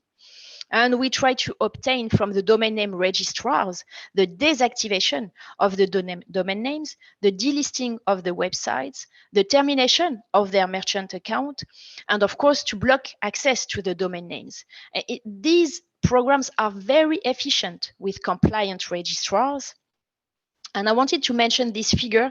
24 merchant account payment providers were terminated in 2018, which costed to these criminals $24 million. And of course, that hurts them a lot. What did we learn from these initiatives? There is an ongoing issue with what we call the rogue registrars, which are the non-compliant registrars, which unfortunately do not want to comply with policies. And they act as facilitators because they either don't have or don't enforce policies prohibiting the illegal prescription drug sales. And we have been able to identify them, and we share this information with authorities, especially at the EU level. And at the US level, sorry, both. So another initiative which was also launched in the frame of PSI is the one related to COVID-19 products. It started in April 2020. So there was one in the frame of the G5 Santé and another one in the frame of PSI. And of course, it was focused on products related to COVID-19. 27 medicines were monitored linked to this pandemic. The results were quite positive. We have been able to identify 356 traditional websites, 327 illicit social media postings, and 9,472 marketplaces postings. And what is very interesting to note here is that more than 84% of websites were coming from the same illicit online pharmacy networks that were already identified before the COVID-19 pandemic, and all of them using the safe haven registrars, which were already identified in the past 3 years. And of course, we proceeded to take down all these illicit sales and postings. At an individual level, we of course collaborate with all actors. So a cooperation with platforms. We are a member of the Alibaba Alliance. We signed an MOU with JD. We monitor and take down, whatever we can on the internet using service providers, send abuse notices and cease and desist letters, participate to their programs, for instance, the Vero program of eBay or the Zero project by Amazon. A short conclusion, there is a real need for collaboration because, as I said, it's a fight and we need to join forces to combat these online illicit sales. And this fight needs a collaboration between public actors, private, and also between public and private. And when it comes to the collaboration between private actors, we have to engage all stakeholders, as I said, including social media platforms and marketplaces, but also payment providers, internet service providers, etc. We also try to advocate through associations. Very recently, we have done it, and we are still working on it on the DSA at an EU level, but also we try to have discussion with EUHLIG on the WHOIS, issue, and we have and the FPA, which is the European Federation for the Pharmaceutical Industry and Association, candidated and is now a member of the MOU on the sale of counterfeit goods on the internet. And yes, once again, collaboration is key, and we do our best to collaborate with all actors. And that's it. Please don't hesitate to ask questions if you have. I am providing here with my contact details for further questions if needed. Thank you very much.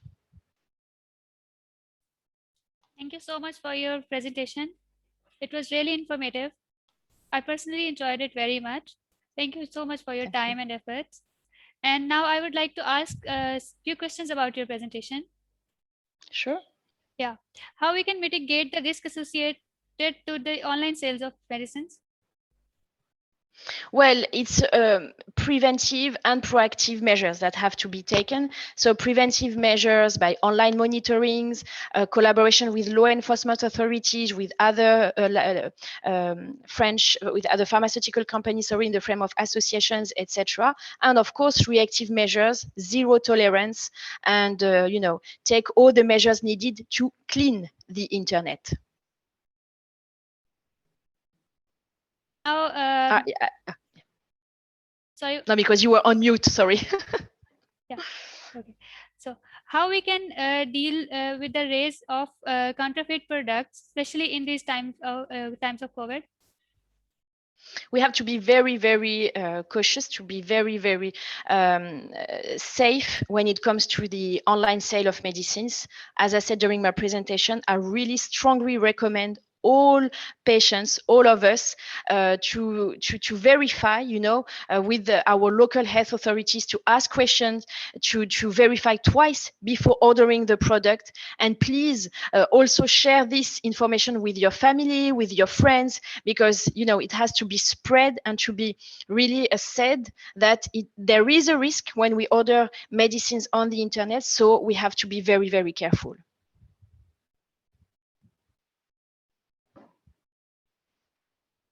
You're on mute. Yeah. Now I would like to ask my last question. Can we together avoid copyright registration and use technology for its protection? Of course, we can use technology. We use authentication tools to increase the safety of our products. We also can use blockchain technology to refer to the previous presentation. And yes, we do rely on technology. That's an important tool that we use.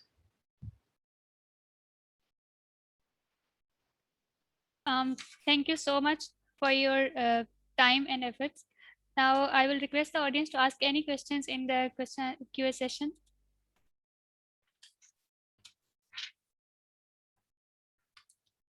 So now our next presenter is Samitha Chandrasekhar, who is working as legal director at the Harman International. So ladies and gentlemen, please welcome Samitha. Hi, can people hear and see me? Yeah, we can hear you, but we can't see your video. Okay, 1 second, let me just. Yeah, sure.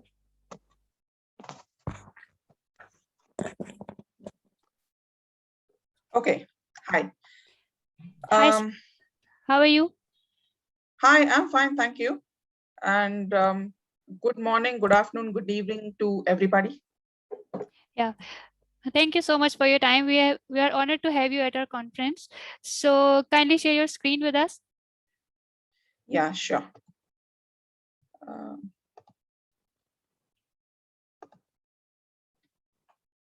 Is my screen visible? Yeah. Okay, cool.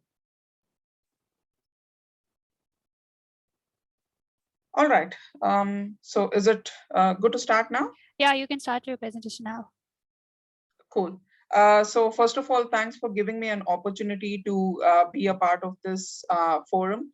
And it's indeed, I'm honored, as well as it's a pleasure to, share some thoughts on IP and arbitration, because I think we've come a long way as far as IP and arbitration is concerned, my dear friends, because traditionally we have always stuck to, going to the traditional courts and litigating things, because I think as a matter of principle, IP is always associated with public policy, right? Because I think IP patents, for example, that's a right which is actually bestowed by the government to the holder of the patent, right? So that's how things work. And that is the reason why there's been a common ground or a common understanding that patents should always be taken to the courts in case of any dispute or any misunderstandings that may arise. So I think with that we will just move on to the presentation. So before we move on, I thought I'd quickly introduce myself so that people know who exactly I am. I'm Smitha, and I'm a legal director with Harman International. So I head the India team, and I've had about 17 years of experience, and I've always been on regional roles responsible for the Asia Pacific region. So just like any other general counsel, I deal anything and everything that just comes to my desk. So that's what I do. Moving on, quickly right into the basics, right? So let's first understand what exactly is IP and then what exactly is arbitration. I'm sure most of you present here, for this presentation are all stalwarts, and I need not say much, but still I thought just a couple of things so that we are clear about the basics just before we jump right into the specifics of certain things as far as IP arbitration is concerned, right? So WIPO, the World Intellectual Property Organization, defines IP as something which relates to creation of minds, such as inventions, literary and artistic works, designs and symbols, names and images used in commerce, right? Because I think end of the day, IP, as everybody know, in turn deals with money, because an IP holder definitely becomes the owner once that particular IP is owned by him, and there's always a commercial element involved with any sort of IP, right? And then the IP and the law, what IP laws typically deal with, this is, I'm just talking about in general, right? In a very broad manner.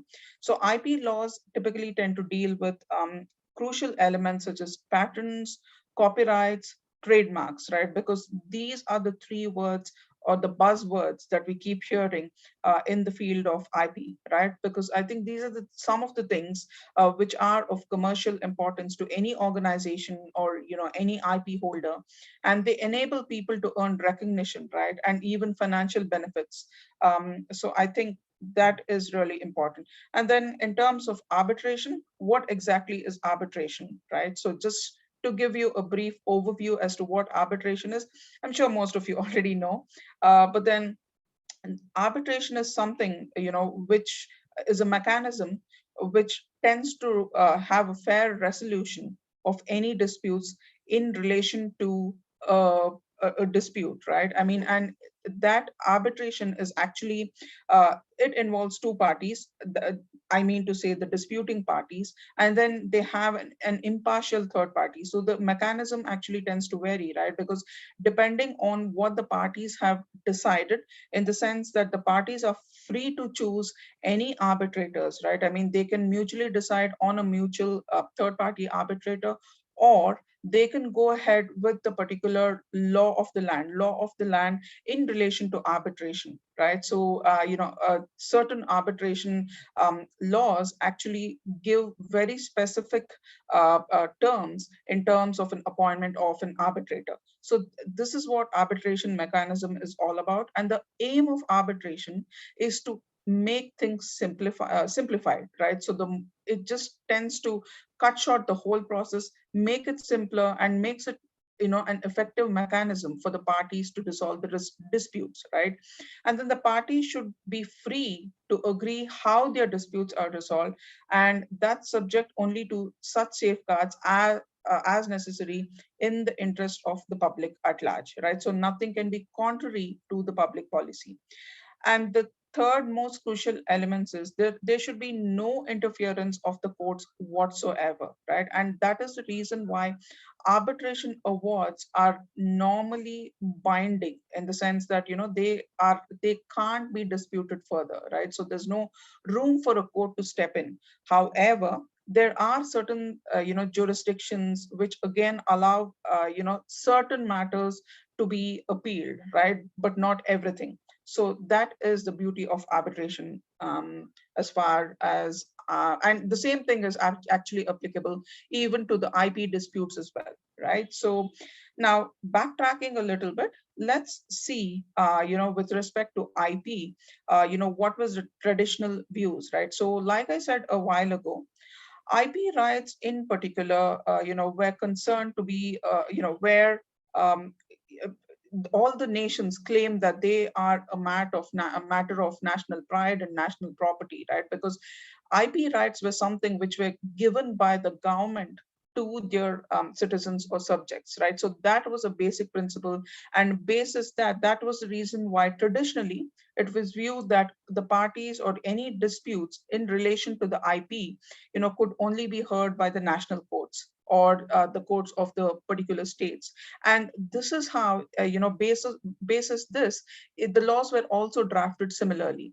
But over a period of time, the thought process evolved. As arbitration started gaining momentum, people thought that, hey, wait a minute, even though it is given by, a particular nation, people should actually have the right to arbitrate as well, because, nothing should typically stop somebody from doing what he wants, choosing the dispute resolution mechanism. So that's how arbitration slowly started gaining momentum. We in the world of IP arbitration today, most of the parties actually prefer arbitration for various reasons, which we will see in a bit. But it's not what can I say, up there yet, because there are a couple of challenges, at the moment, which need to be resolved. Again, the advantages and disadvantages both we will talk about in a bit. And now moving on. Like I said, traditionally it's always been, IP disputes were heard by the national courts, and simply because, they were historically linked to the public policy, right? And that meant, in other words, that any dispute in relation to IP is not arbitrable. So that was a traditional view. And then what are the type of IP disputes that typically we tend to see in our daily lives, right? Again, the basic things like patents, trademarks, trade secrets, domain names, and copyrights. Now, I'm not going to deep dive into each of these elements because, I'm sure that everybody has an idea, but I think just, for the sake of clarity, I'll just touch upon a few elements in each of these areas, right? For example, in patents, typically, in terms of a patent license, dispute may arise, right? I mean, as to its applicability, validity, technicality grounds, and so on and so forth. And the same thing actually applies to trademarks as well, right? I mean, if it is not registered properly, or if there is any other sort of commercial element which lacks clarity, or so on and so forth. So typically, these are the kinds of disputes that we see in the trademark world. And then trade secrets again, right? I mean, trade secrets are actually very hugely debatable, right? Because this is something which, if it's clearly established that the particular trade secrets belongs to a particular individual or a particular corporate or a business, then that's fine. But if there is no clear-cut demarcation, that is when the confusion arises, and that is when parties typically tend to litigate or arbitrate, right? So these are the kind of disputes that we see as far as trade secrets are concerned.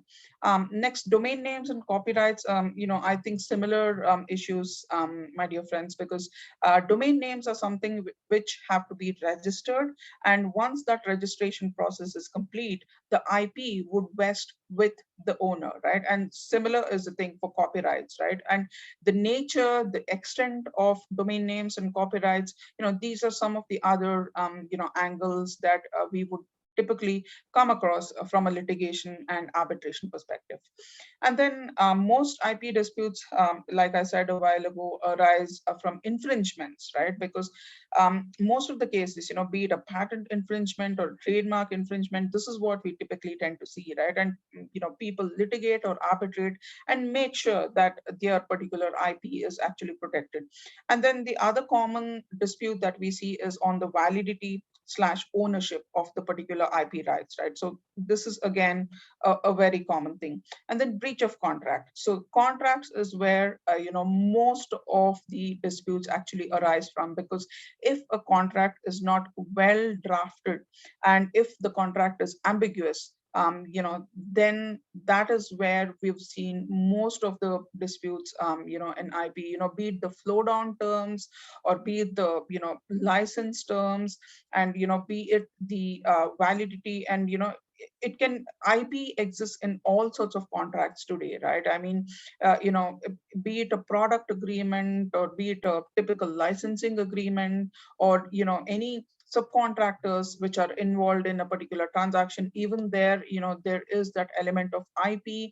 And then these days, even services, right? Because services also, if a particular business is providing that particular service, so the entire IP, in relation to those particular services, if any exist, then that particular IP vests with the service provider only, right? So, and these, if any subcontractor, for example, is involved in the supply chain, then those IP terms have to be flown down, and the extent and everything has to be clear cut, right? I mean, that's where the contracts actually come into the picture. And then, of course, I mean, infringement and breach, these are the two big and strong words that we see in the field of contracts, because I think that is where most of the disputes tend to arise, right?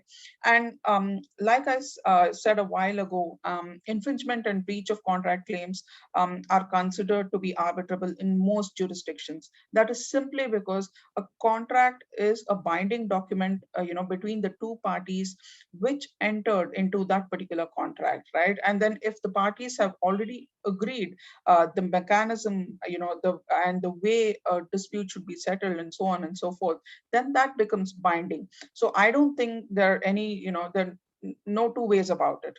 Once the contract is executed, it's binding, and then that becomes the final governing document. Next, in terms of international arbitration, so there are a couple of things which the parties need to bear in mind in terms of from a dispute, or from an arbitration, or from a litigation perspective, right? So let's quickly break down these elements and see how arbitration has gained momentum, and why arbitration today is a preferred method of resolving any IP disputes, right? First and foremost, I think why parties prefer having arbitration in an IP related dispute is simply because of its international element which is present, right? So what exactly is this?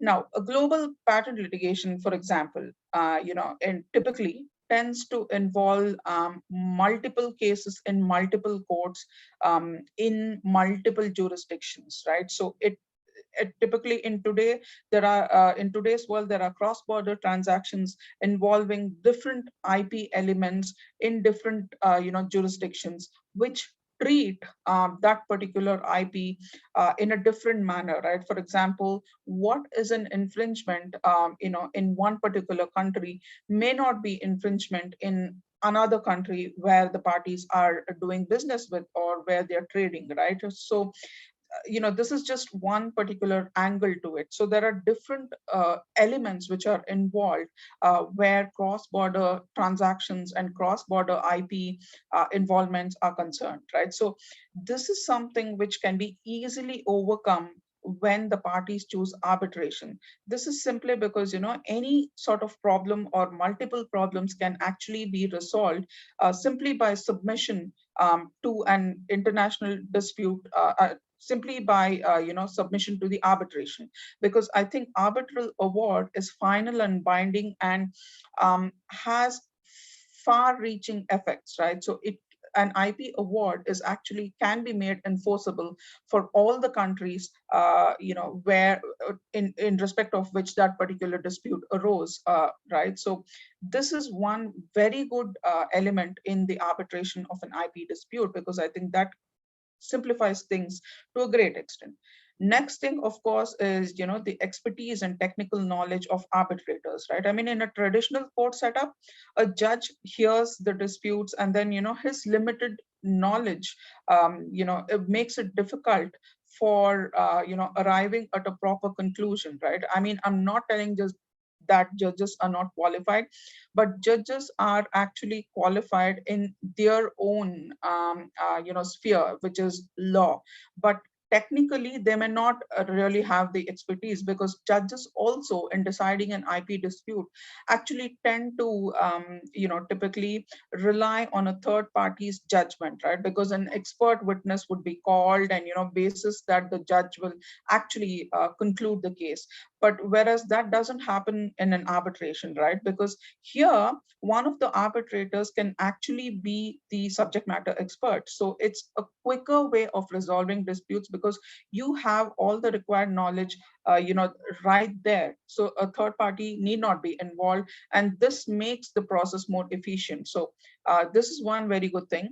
And next one is consolidation of proceedings, right? So I think I spoke a little bit about this initially when I started discussing about this slide. So it's nothing but an international arbitration also offers the possibility of consolidating multiple parallel IP proceedings in a single forum, right? So like I said, there may be many cases running in parallel in many jurisdictions. So all that, you have the option of consolidating it before the single arbitration forum. So I think that's a good thing, right? Because it's quite simple and efficient. And of course, this arbitration is actually very, very efficient, because the quicker the resolution, the better for the parties, right? Because in a traditional court setup, cases tend to prolong for various reasons, but that doesn't happen in arbitration, right? So that's one good thing. And of course, the injunctive or interim measures. In a court proceeding, interim measures may or may not be granted depending on the nature of the laws of that particular country, right? Whereas in an arbitration forum, that is not the case. There may be restraining orders, or there may be any kind of injunctive reliefs that a party may be able to procure right at the beginning, or whenever, at whatever stage of arbitration the parties deem fit. And the arbitrator or the the adjudicator can actually give this award as he deems fit. So no qualms about that at all, right? So at least there is that temporary satisfaction that the problem is dealt with to a great extent, right? So that flexibility is always there with arbitration. And then next is procedural flexibility and use of latest technologies, right? Let's look at procedural flexibility as far as an arbitration is concerned, right? So this is nothing but, in a traditional court setup, you've got these various layers in a litigation, right? I mean, first you have to file, and then there is that element of the other party contesting it, and then you have the cross examinations, and so on and so forth. Litigation in any country for that matter, they've got to follow that the entire process. Whereas in an arbitration, the parties are actually free to agree to a mechanism, right? As whatever makes sense to both of them. So it's consensual, which means that parties are free to decide the steps involved in that particular arbitration proceeding. So that's the one of the main things which parties actually prefer in an arbitration as far as IP disputes are concerned. And the use of latest technologies, for example, especially in this current scenario, I mean, in the COVID pandemic era, most of the things today are going, I mean, they're all virtual, right?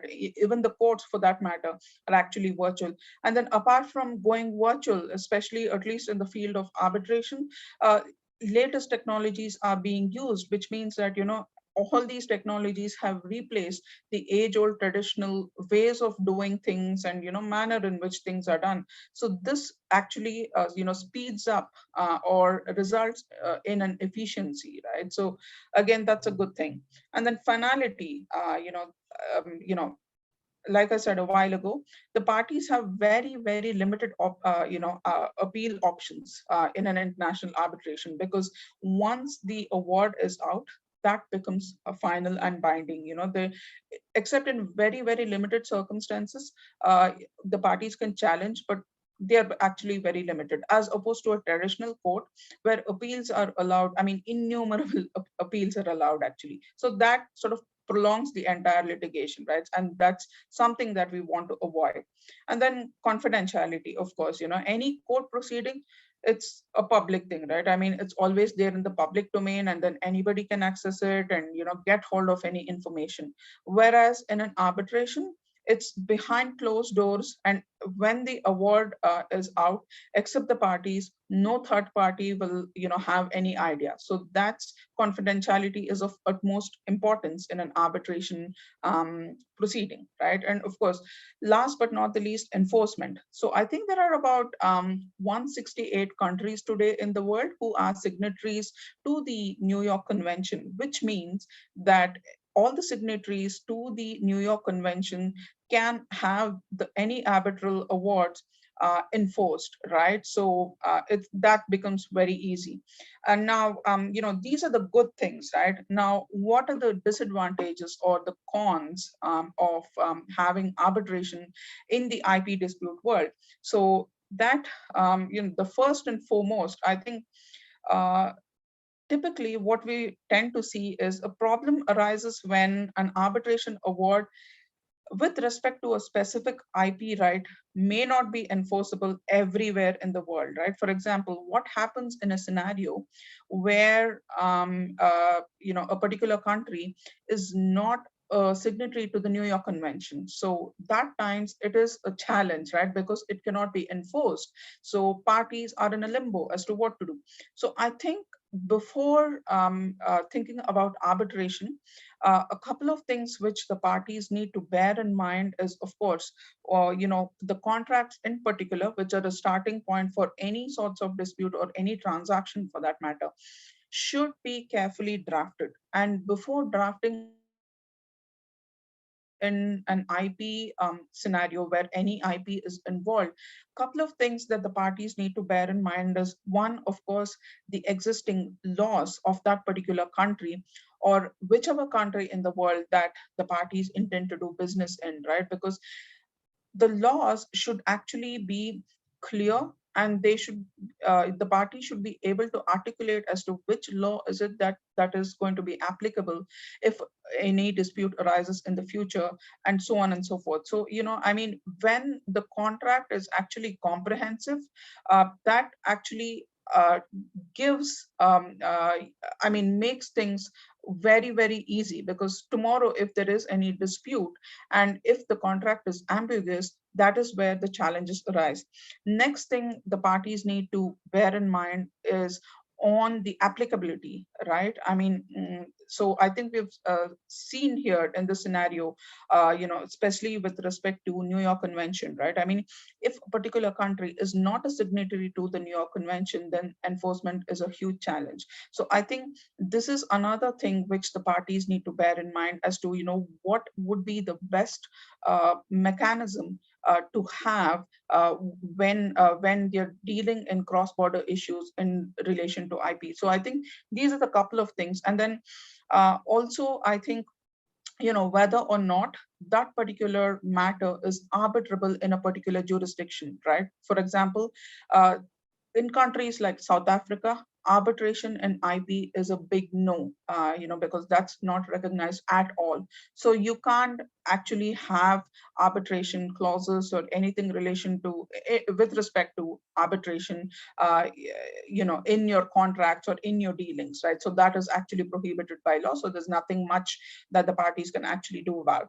So moving on to the controversial issues around arbitrability, I think, you know, I've just tried to give certain examples of certain countries and the statuses, right? I mean, the status as to what exactly the law says. So let's take a quick look at, you know, this slide.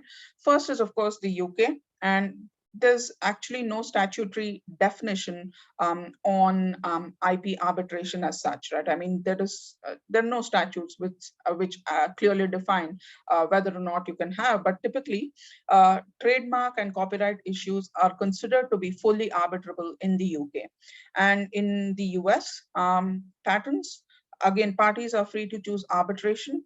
And with respect to copyrights in particular, the US courts have held that copyrights are arbitrable. So we've got innumerable precedents in the US which allow copyrights, copyright-related issues, to be submitted to arbitration, right? And then Canada is again has a similar position to the US, so I won't touch upon it. And then moving on, Australia, again, it's similar to the UK, right? Because there's no statutory definition as such. And again, the courts have in general held that all sorts of IP disputes, not just copyrights or trademarks or trade secrets, in general, all IP disputes in general are arbitrable. Singapore is one of the pioneers in the field of arbitration mechanism and arbitration laws, right? Because recently in 2019, the Singapore government passed IP Dispute Resolution Act, which specifically addresses all IP related disputes. What does this mean? Very simple. It means that any and all IP related disputes can actually be, a part of arbitration, right? Parties are free to choose arbitration. They need not actually approach the courts at all. So, and the other good thing about this particular act is that, it also clearly specifies that, whatever be the issue, right? I mean, it need not be an IP dispute, may not be the main dispute which the parties are contending, right? It may be an incidental dispute as well, which is something which came later and is separate from the main issue. So even incidental IP disputes can actually be arbitrable under the laws of Singapore now, thanks to this amendment. And next, moving on, with respect to the civil law jurisdictions, how they treat IP disputes. In most civil law jurisdictions, IP disputes between private parties to a large extent are considered arbitrable. So this is the shift that we have seen over a period of time from, which has actually deviated from the traditional views, right? Because more and more parties these days are actually preferring arbitration as the mode of dispute resolution mechanism for all IP disputes. And this, and also, jurisdictions, certain jurisdictions actually expressly allow full arbitrability of IP disputes, including patent violations, for instance. And one of the countries which is actually, quite mature in terms of, handling IP disputes is, I think, Switzerland, and the other jurisdiction is Belgium in the EU, right? And the exact opposite, like I said a while ago, is South Africa, where arbitration, in the field of IP disputes is completely banned. I mean, there is no scope at all. Next, I think, we just had a quick look as to, how the countries actually deal with. So here are some, broader things which I've laid down. The first one is, with respect to the decisions on the incidental IP disputes, right? So jurisdictions which accept incidental decisions on patent validity, which, however, do not have universal applicability. What does this mean? The first point simply means that,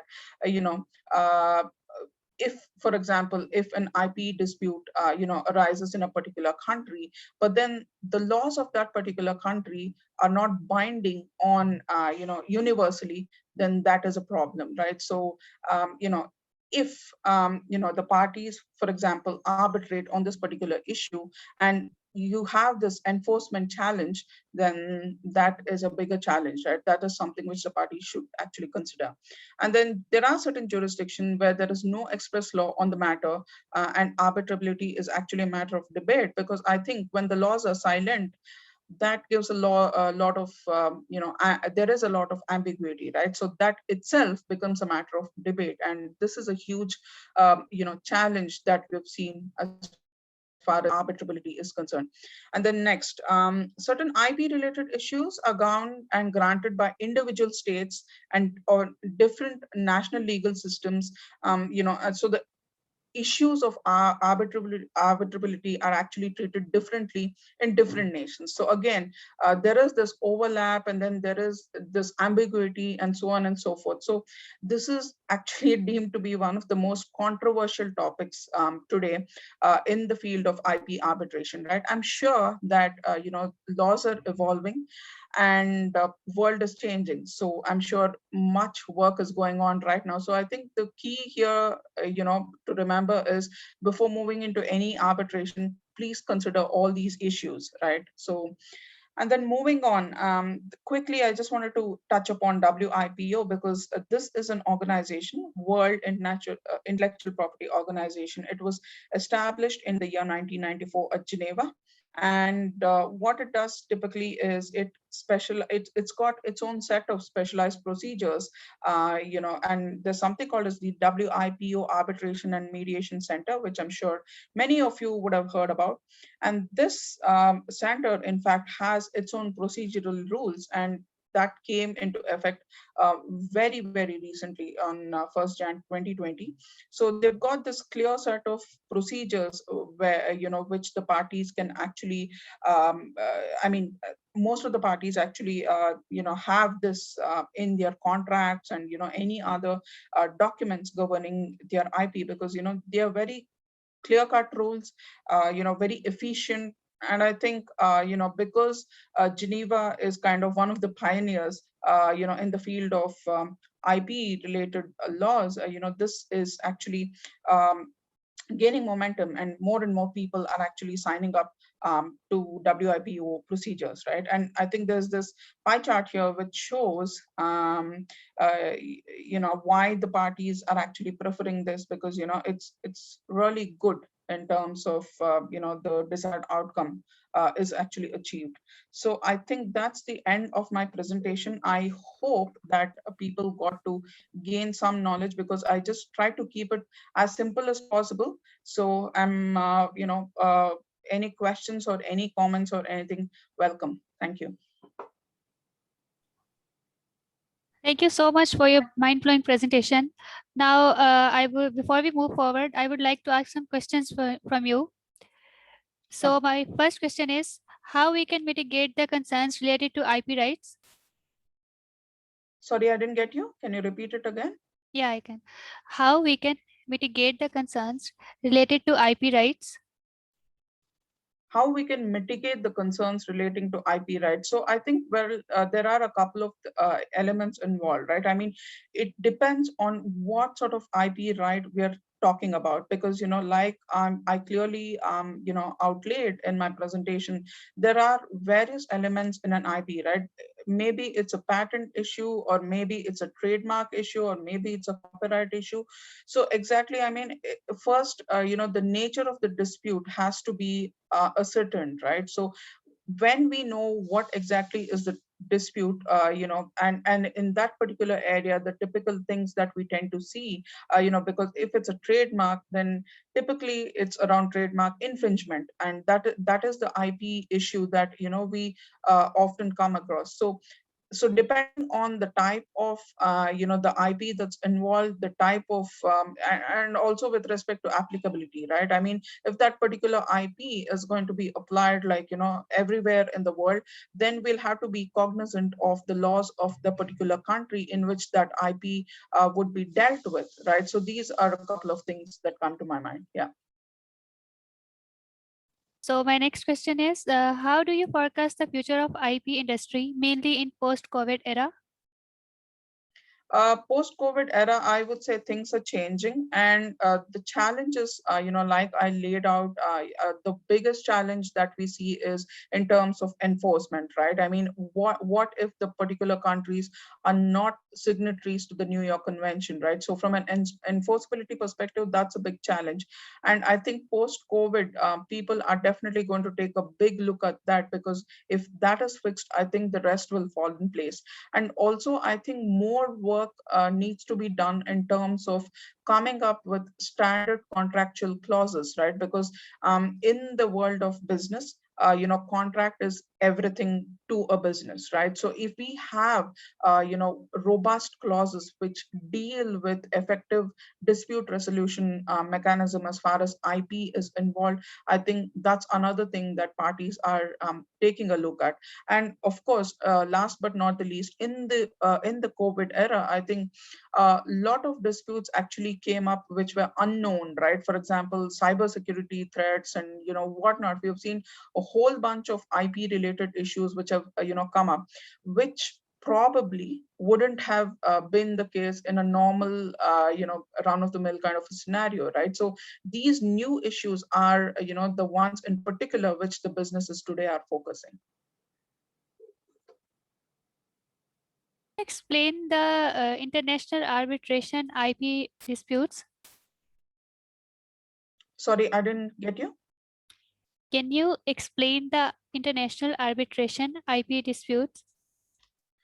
International arbitration IP disputes. I'm sorry, I don't really get that question, but what I can probably clarify or talk about is how international disputes are resolved in an IP dispute, if there is an IP dispute, right? So what happens is most of the multinationals these days actually do business in various countries, right? So you have these cross-border IP disputes springing up all the time. So the good ways to again address these sort of regular issues is that again take a look before you do anything. I mean, before you commence business in a particular or a new country, for example, where you haven't ventured into, first see the regulatory provisions or the regulatory setup in that particular country, right? Because the last thing you want to do is have a dispute with the authorities itself. So right from your registration to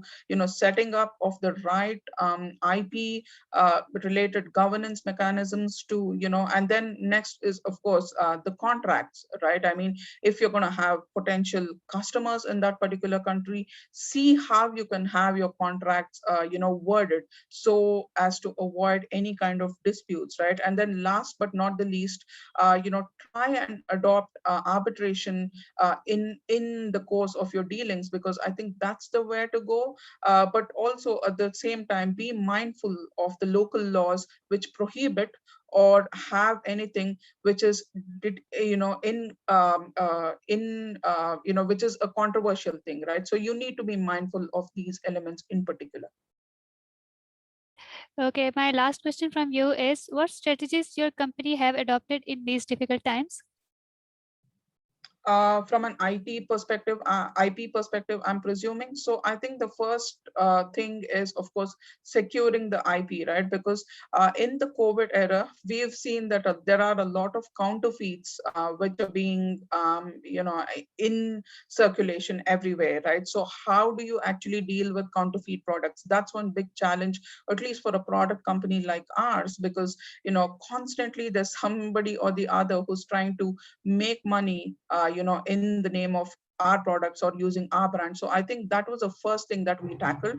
Second thing is we've also come up with certain short-term and long-term measures to tackle these IP related issues. For example, we've actually gone ahead and had a couple of IP people who can help decode certain things and make sure that right from when the product is actually being invented, or when we're building that particular product, that's right there, the issues are actually dealt with. And then of course in the entire supply chain, we have brought about a couple of changes which definitely have helped us in the long run. Yeah. Thank you so much. We are delightful for your time and participation. Now I will request the audience to ask any questions in the QA session.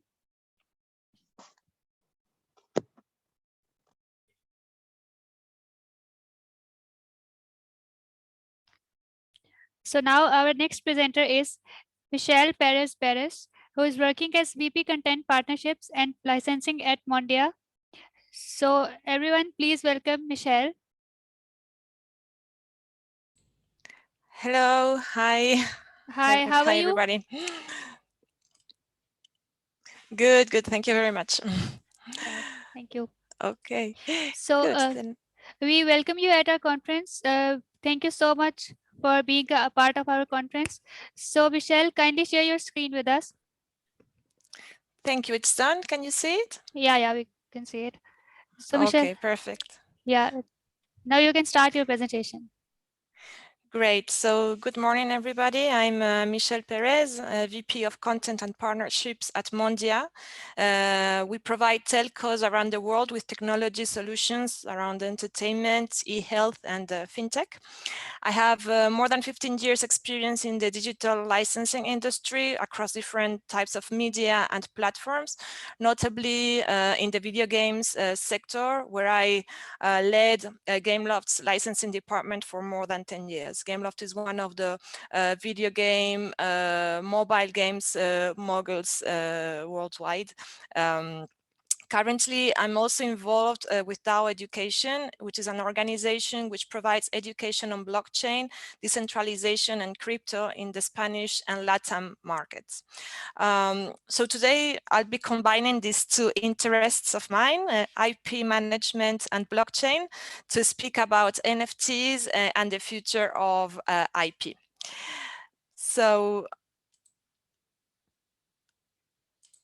So today I'll start at the same place that a lot of conversations about NFTs tends to start at, by showing you a picture and telling you that it's sold for millions of dollars and that it doesn't exist in the physical world. Here is Every Days, the first 5,000 days, a piece in which digital artist Beeple reunites 5,000 works he made over the course of 5,000 days. And last March, it sold for almost $70 million at Christie's. So just a picture, not a print. This is the original file. You can't get more traceable than that with digital artwork. But I would actually be misrepresenting the whole conversation if I told you that what sold for $10 million was this JPG file.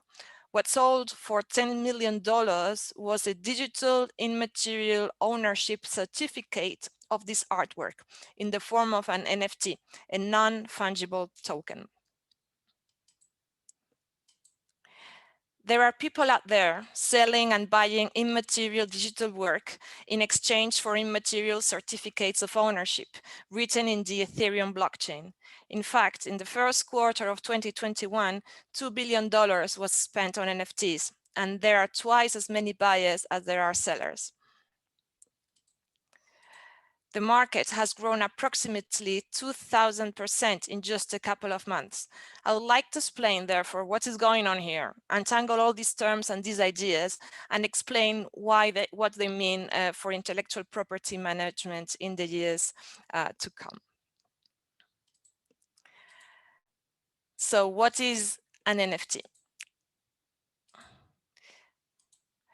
NFTs are unique tokens minted on a blockchain. These tokens can represent an art piece, a piece of memorabilia, music, items in a game, any type of property, even a house or a patent, which a lot of our audience, I think, will be interested in these, right? For example, last April, IBM partnered up with IPW to begin creating NFTs for corporate patents. I think this links as well with the previous conference, right, by Gianluca.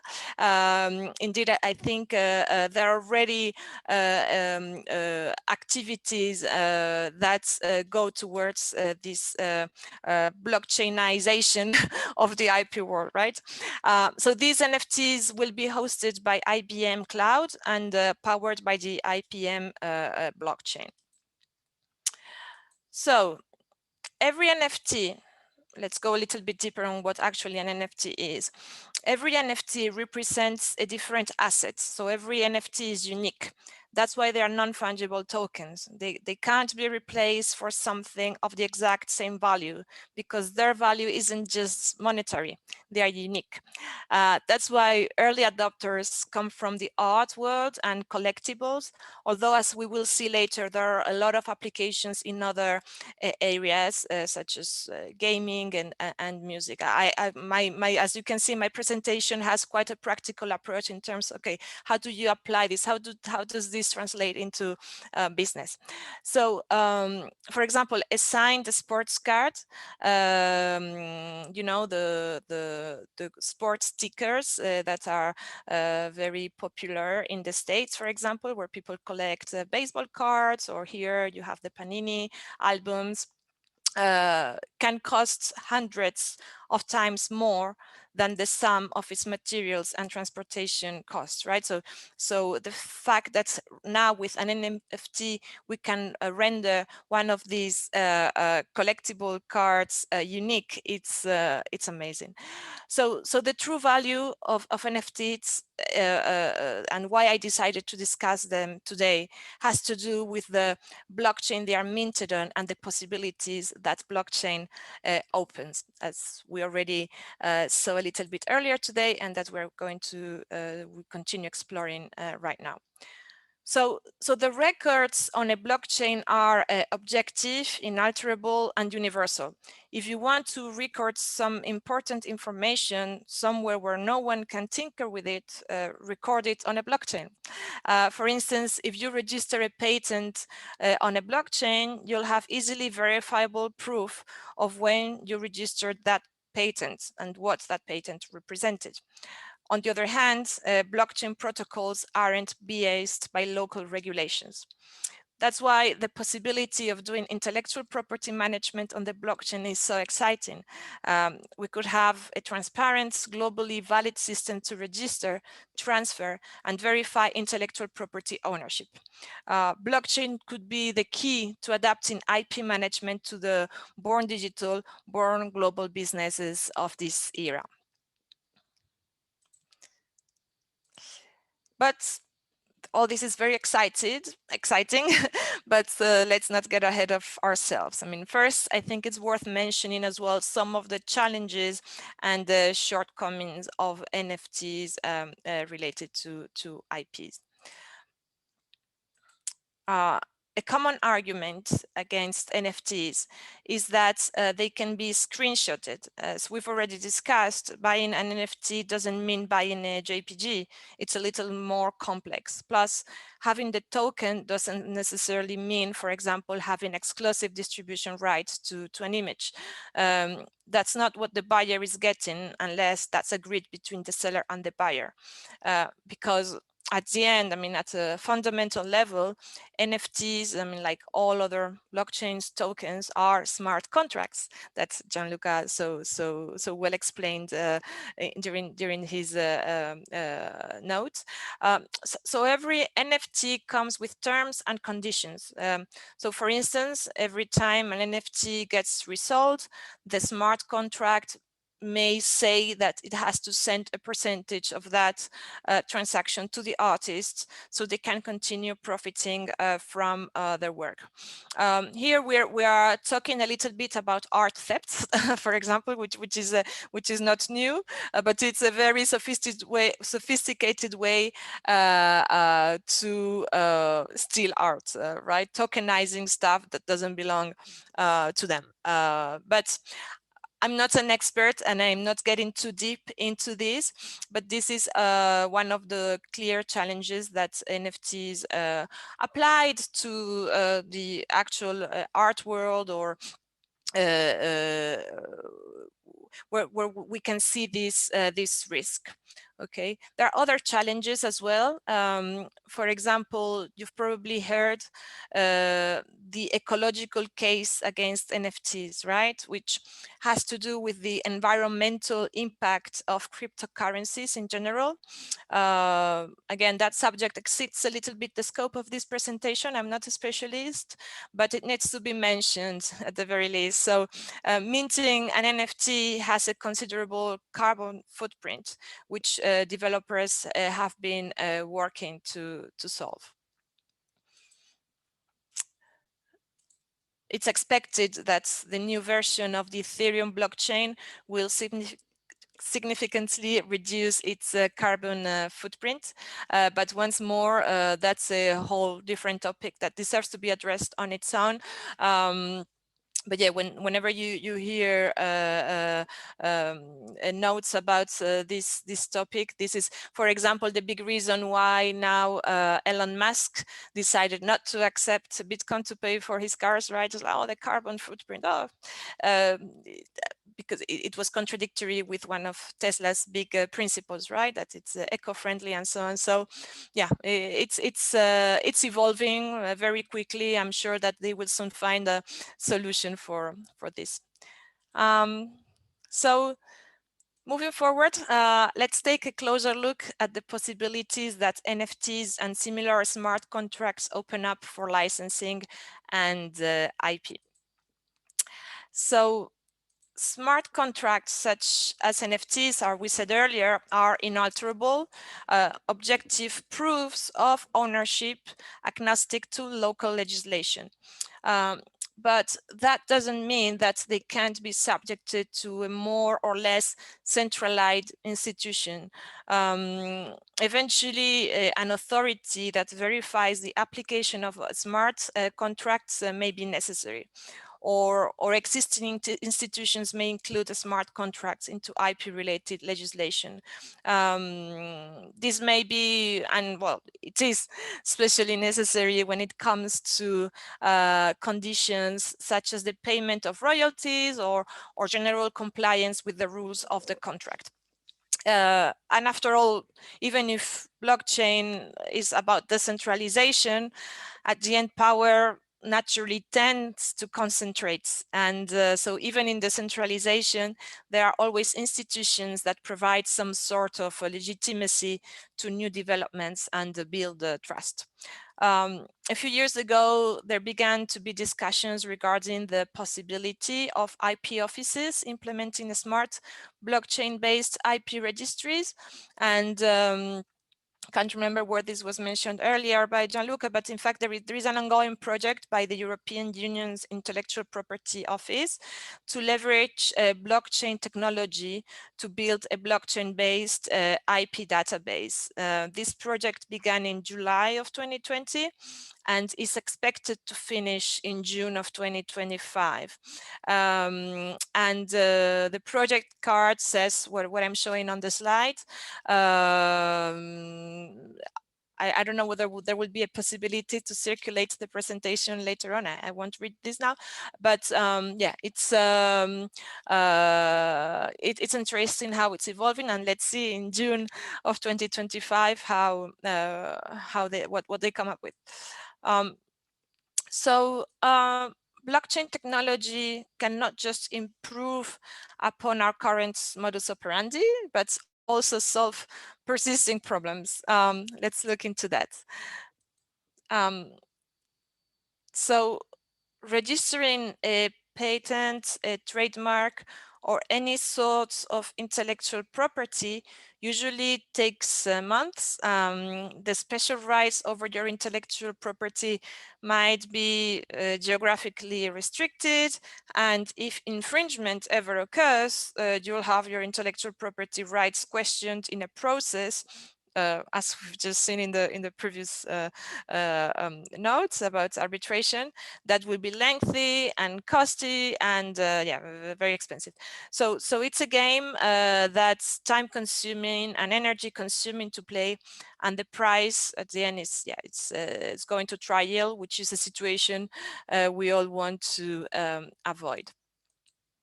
So the use of blockchain technology couldn't only streamline the intellectual property registration process, but also simplify IP transfer and IP-related litigation by providing comprehensive, reliable, and legislation-agnostic ownership records. This last factor is incredibly important, considering how globalized our markets are, of course. So let's return to where we began. Blockchain technology and NFTs also invite us to imagine how intellectual property is monetized. This is especially relevant for the so-called creator economy. In recent months, everyone has been focused on the sensational performance of NFTs in the art world, but the story is even larger. I mentioned briefly earlier about music and gaming. So let's look into that, starting with music. For example, in March, American band Kings of Leon announced that they will launch their next album as an NFT. That NFT will include some extras, such as bonus tracks and an animation of their album cover. But beyond being an attractive product for the fans, that type of NFT can be a way to escape the pro rata payment model of streaming platforms. Music streaming has been key to save the music industry from online piracy. It's often said that access to the music replace the ownership of the music. So as consumers, we no longer purchase albums, we pay for a subscription to access them, as you know. But while these streaming platforms account for approximately 83% of the music industry's total revenue, the payout models have come under scrutiny in the last few years because they are not always fair for the creators. So what NFT does here is that it presents artists everywhere, not only musicians, but even fashion designers, artists, game developers, as we'll see afterwards, etc., with a recourse to get paid for their work, right? The NFTs allow creators to attach rare properties to their work and extract more value. Once we have more NFTs marketplaces created, they will provide limitless economic opportunities from selling creations at scale, reducing acquisition costs to near to zero. So let's spend some time now thinking about video games, which is one of my areas of specialization. In the gaming industry, digital ownership is not a new concept, right? I mean, while much of the world's attention has been focused on the adoption of NFTs by the artistic world, as we saw before with the example of this art concept, the 5,000 art concept, or even not so long ago, there was a piece of art which was Kate Moss sleeping, which also got its own NFT, right? So there is a lot of focus on that, but NFTs have been gaining ground in the world of electronic gaming for a while. In a way, NFTs and gaming are almost I'm not speaking about gaming / betting. I'm speaking about gaming as in video games, are almost a perfect marriage, since the concept of digital collectibles has been around for quite some time.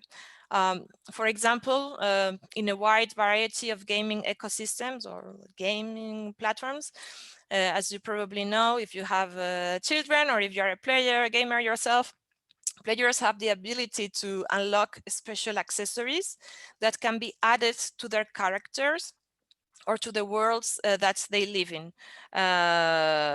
For example, my son, he's a big fan of Fortnite, so I've spent hundreds of euros, I mean, not hundreds, but some money buying this stuff, right? I gave an example here, the player, they have the opportunity to buy these costumes, these skins, and the thing is, does the player really own this?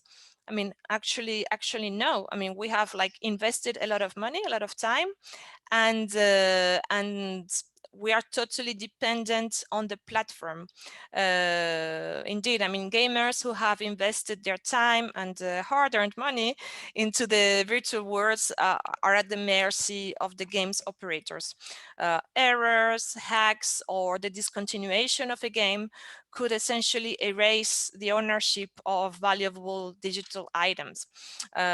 So additionally, a lack of clear legislation to define what ownership really means in the world of in-game property could mean that the players have no recourse when bad things happen. So by contrast, if we apply the NFT logic to the gaming world, it means that the game owner, I mean the game publisher, the game developer, can never take the item away from the player, and the items can be freely sold for real money without the risk of losing your stuff or getting scammed. One of the big actors in the segment of applying NFTs to the gaming world is Animoca, and their chairman, Jat Chu, explained that, yeah, for them, NFTs represent property rights, something that gamers have not really enjoyed before, because in traditional games, the publisher owns the game assets and merely licenses them to the player. And if you truly own something, then you have control over it. So when we say that any game asset can be an NFT, that means it can be yours to do with and to benefit from as you see fit, right? You really own it, and you can really do whatever you want with that asset if you really own it. For example, if you buy a costume or a weapon to play with, maybe you could use it in different games. It's an example, or resell it or collect them, or whatever.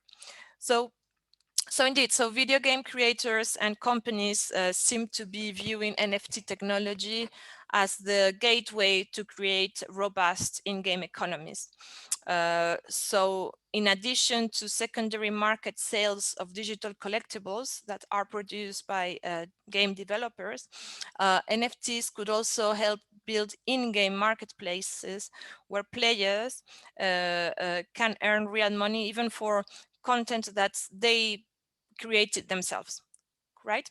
And of course, I mean, there is the simple fact that NFTs allow game developers or any creators participating in the game, such as designers or musical artists, to sell their products directly to players without the use of third-party intermediaries, right? So now we've recently have been watching how Epic Games, which is the publisher of Fortnite, had a big conflict with Apple because, of course, Apple is applying their commission on the distribution, which is 30%, and Fortnite is like contesting that.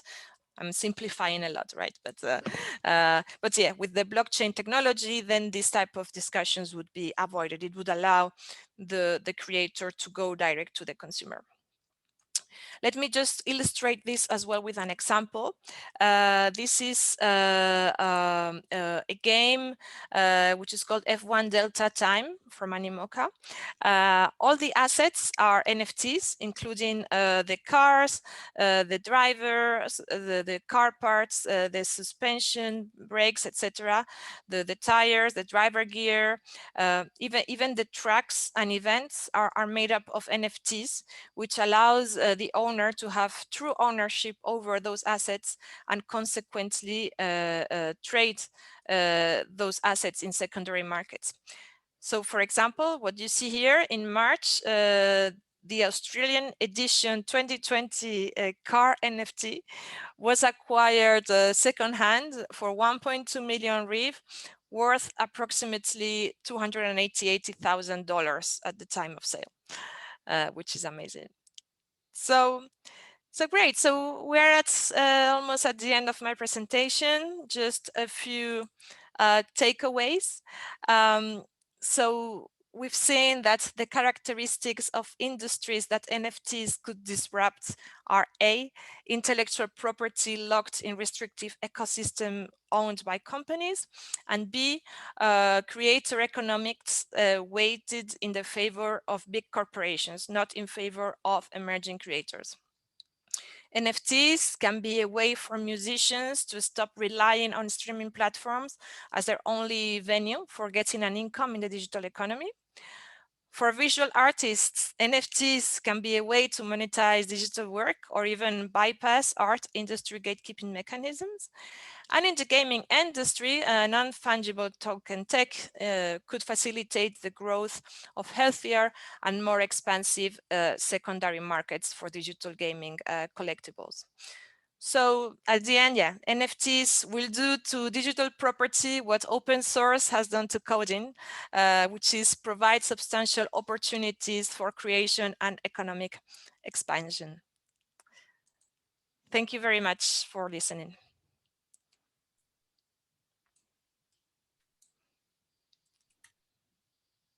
Thank you, Michelle, for your productive presentation. So before we end our session, I would like to ask a few questions. So please tell us how brands are using NFTs. Yes, so the couple of examples I gave about using NFTs to grant a unique value to these items in the digital world is an incredible opportunity for brands to generate more money, of course, and allow for a more expansive type of selling or commercialization of their IP. Let's see how it evolves, but the uniqueness and the intangibility of this technology is will allow for brands to apply it in many different ways in the different industries, gaming, music, arts, or whatever. Okay, cool. So Michelle, how Mondia Group is using NFTs? So for the moment, we are just exploring, right? We haven't done any applications. We are like with our innovation department, looking at potential ways. I'm working with some like gaming developer companies who are looking at it on a very in a very close way to, for I don't know, in a fishing game. Actually, there is a mobile game around fishing that works very well, which has millions of players, and we are looking at innovative ways to actually include the NFT. The NFT technology within that particular game, maybe by, for example, having the marketplace in the game offering these minted assets, so that people feel that they have the unique ownership of those items. Okay, thank you. So Michelle, can you tell us, tell our audience that what is the market opportunity for NFTs?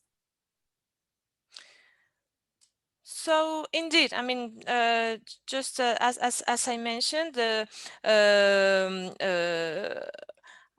think that there are a couple of actors. I mean, if we look at it from a business perspective, I think it will be important find the right technology enablers that can translate the NFT world to brand owners and IP owners, and can actually make the marriage between both in an easy way to facilitate things for the end user to actually profit from this. So I think there is a gap there in the industry where maybe as things evolve, we'll see more actors actually acting as this type of enablers. And helping not just IP owners, but also the whole ecosystem of the intellectual property universe to help them understand how this works. Okay. Can you tell us how NFTs and blockchain are interlinked? So NFTs are based on blockchain technology. So it's, if there is no blockchain, there is no NFT. So yeah, that's the very, very basic connection. Okay, right. Yeah, I get it. So moving on forward, how NFTs are moving from niche to mainstream? So through initiatives like for example, the King of the Kings of Leon initiative, where they are releasing their new album via NFT, or the game this one F1 Delta Time game. There are a few other games as well out there. We can see more and more works of art that are also being distributed this way. Every day in the news, we have a new event in that direction. I don't think it's in the stage of being democratized so much yet. Because it's a very sophisticated technology, and you need to know to have access to all that.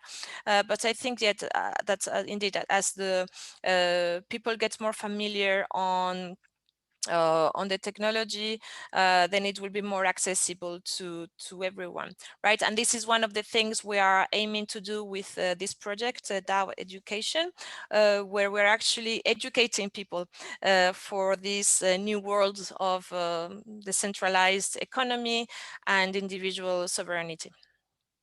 Okay, cool. So Michelle, are NFTs part of the future of all industries?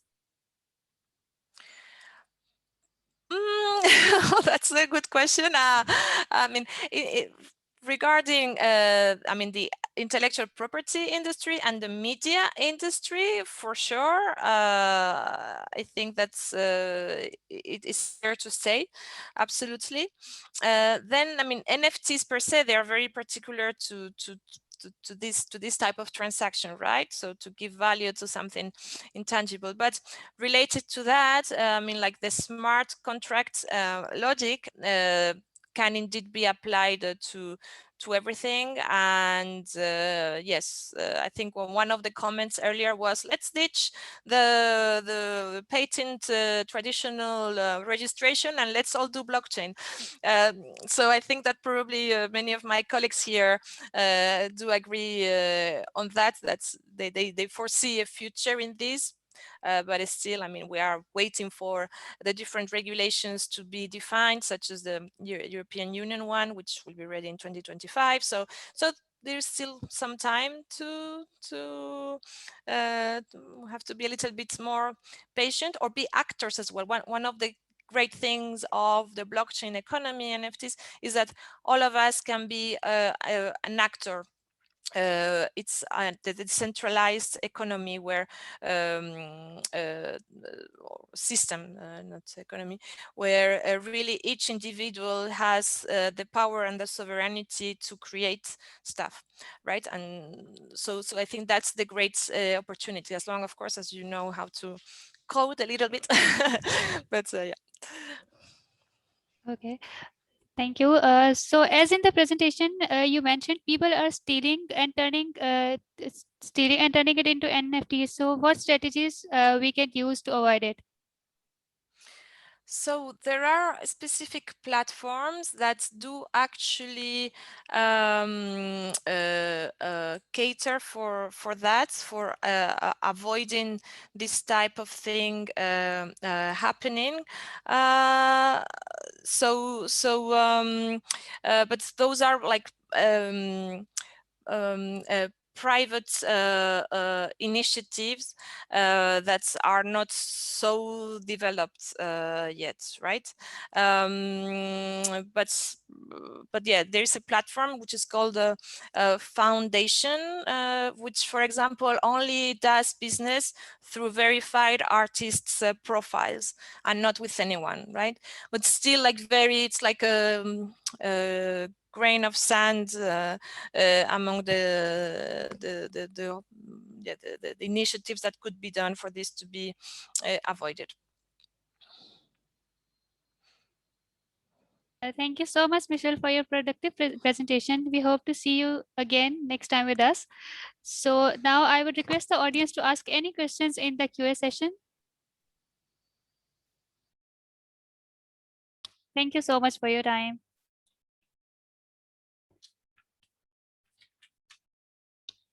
So moving on forward, our next presenter is Jaroslaw Jankowski, who is working as General Manager ASEAN and Elite Council Asia Siemens. He will be with us within few moments. Stay connected.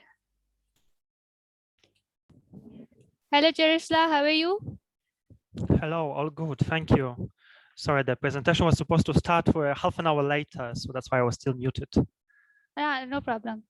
It's totally fine. So we are pleased to have you at our conference. Thank you so much for being a part of our conference. So Jaroslaw, can you please share your screen with us? Yes, I do it right now. So please let me know whether you can see my. Just yeah, give me sure. a second. Can you see my screen now? Not yet.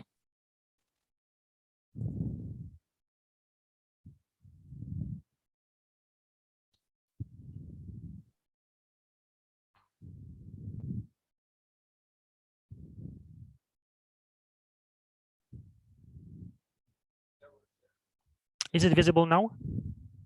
No, I can't see it.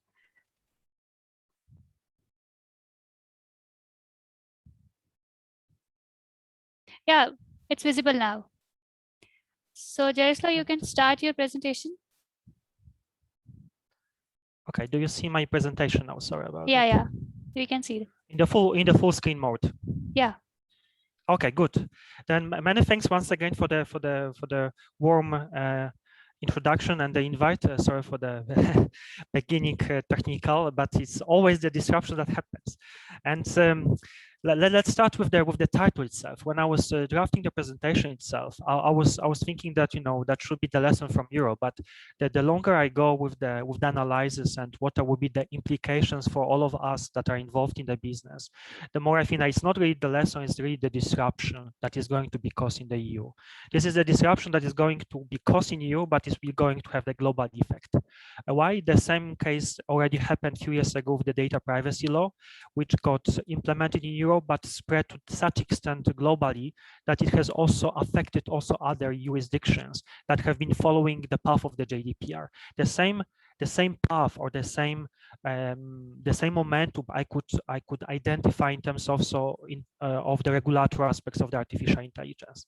So that's, I would say, a very interesting journey that has been started this year with the publication of the regulation proposal by the European Commission. That's the beginning of the legislative process, but also that's the beginning of the change in the industry that is related to the artificial intelligence. The agenda for today, for our meeting, will be quite extensive because I would like to cover multiple subjects that are related to AI. And first of all, starting from some of the challenges that we as the business operating on the market and are benefiting from the AI are incurring, but also these challenges are translated to the challenges for the lawmakers in terms of how to put the good frame, not to how to really strike the balance between fostering the innovation and going hand in hand with the trust in an AI, and to putting something that will be a workable and robust legal framework. Why at all, like someone from Siemens is talking about AI? That would be the first question that you might have in your mind, because apparently Siemens has been shaping industrial revolutions starting from 19th century. It was Industrial Revolution number 2, 3. Right now we talk about Industrial Revolution number 4.0. It is all about digitalization, AI systems, cyber physical systems and technologies. And that's what right now is also bread and butter of the organization that I work for. When we talk about, cloud platforms, we talk about Internet of Things powered by the AI generated algorithms. We talk about digital twins that we create for our solutions. So all of this, data analytics, IoT solutions, big data, machine learning, these are not any longer the buzzwords. These are the things that are applied in the business, in the reality, where we create digital twins of everything what can be tangible. So if you talk about the city view, as I said, they depicted one of the picture that is very distinctive for our business. We do the digital twin of the whole city to really simulate, see how does it work, and using the AI powered systems, we also try to optimize the entire flow within the cities. So that's one of the example why Siemens is involved in that, and why I feel humble to talk about some of the experiences that we do have on the market, and about the potential challenges that we also, in terms of the regulatory aspects, we are going to face soon. When you think about AI, normally, like, you are inclined to think about some robotics, some humanoid robots, like Sophia, the one that got citizenship from Saudi Arabia. Yeah. Sometimes you can think about some chatbots that you have, that you approach in your let's say banking journey. It's one of the things, chatbot Emma, that was implemented by one of the Singaporean bank that is helping you to assess your credit worthiness for the purpose of the bank applications. But for me personally, the way I visualize AI, it is just the lines of the codes. But when I think about lines of the codes and algorithms, I don't think about, one line of the code on one paper.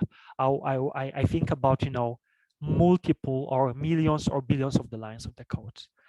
And then it's just to visualize, and just for your easy reference, 1 million of the line of code stands for 18,000 printed pages. So if you think about the AI that is powering or amplifying that creation of these lines of codes in terms of the programming, we talk about huge numbers that must be somehow translated that will be translated into the challenges ultimately. Because effectively, if you think about lines of code, so imagine just how you are going to do the update for the security reasons, of the few 100,000 printed pages of the line codes.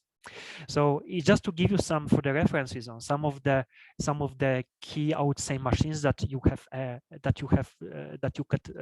come across on the market that will be translated into what does it mean in terms of the line of code. So if Boeing Dreamliners, 40 million, TikTok, just the For You algorithm that is the biggest success of the TikTok, that is identifying basically based on your appearance, based on the way you move, the way you talk, what is the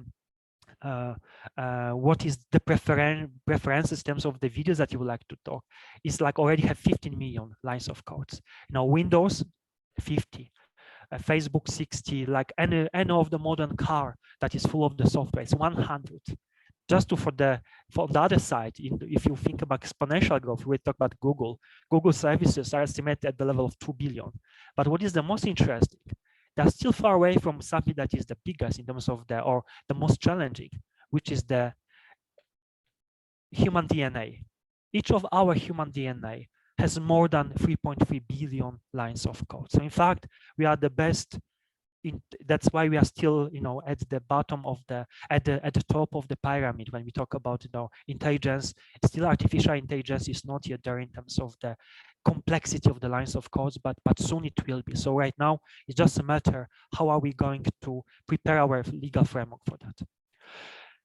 In terms of the types of the AI, that will be also important because that will also determine what are the targets and how to really define also AI that must be regulated. So obviously, as of now, we could talk about 4 types of the AI based on the based on the likeness to the human kind. Yeah, so the most basic one is the reactive AI machines. These are very simple, AI systems that are just responding based on the program pre-programmed definitions, which means that there's no ability to learn. It's just responding to the, but very smart responding. But you still can remember from the 97 the big chess game between the IBM Deep Blue and Kasparov that was won ultimately by the chess machine.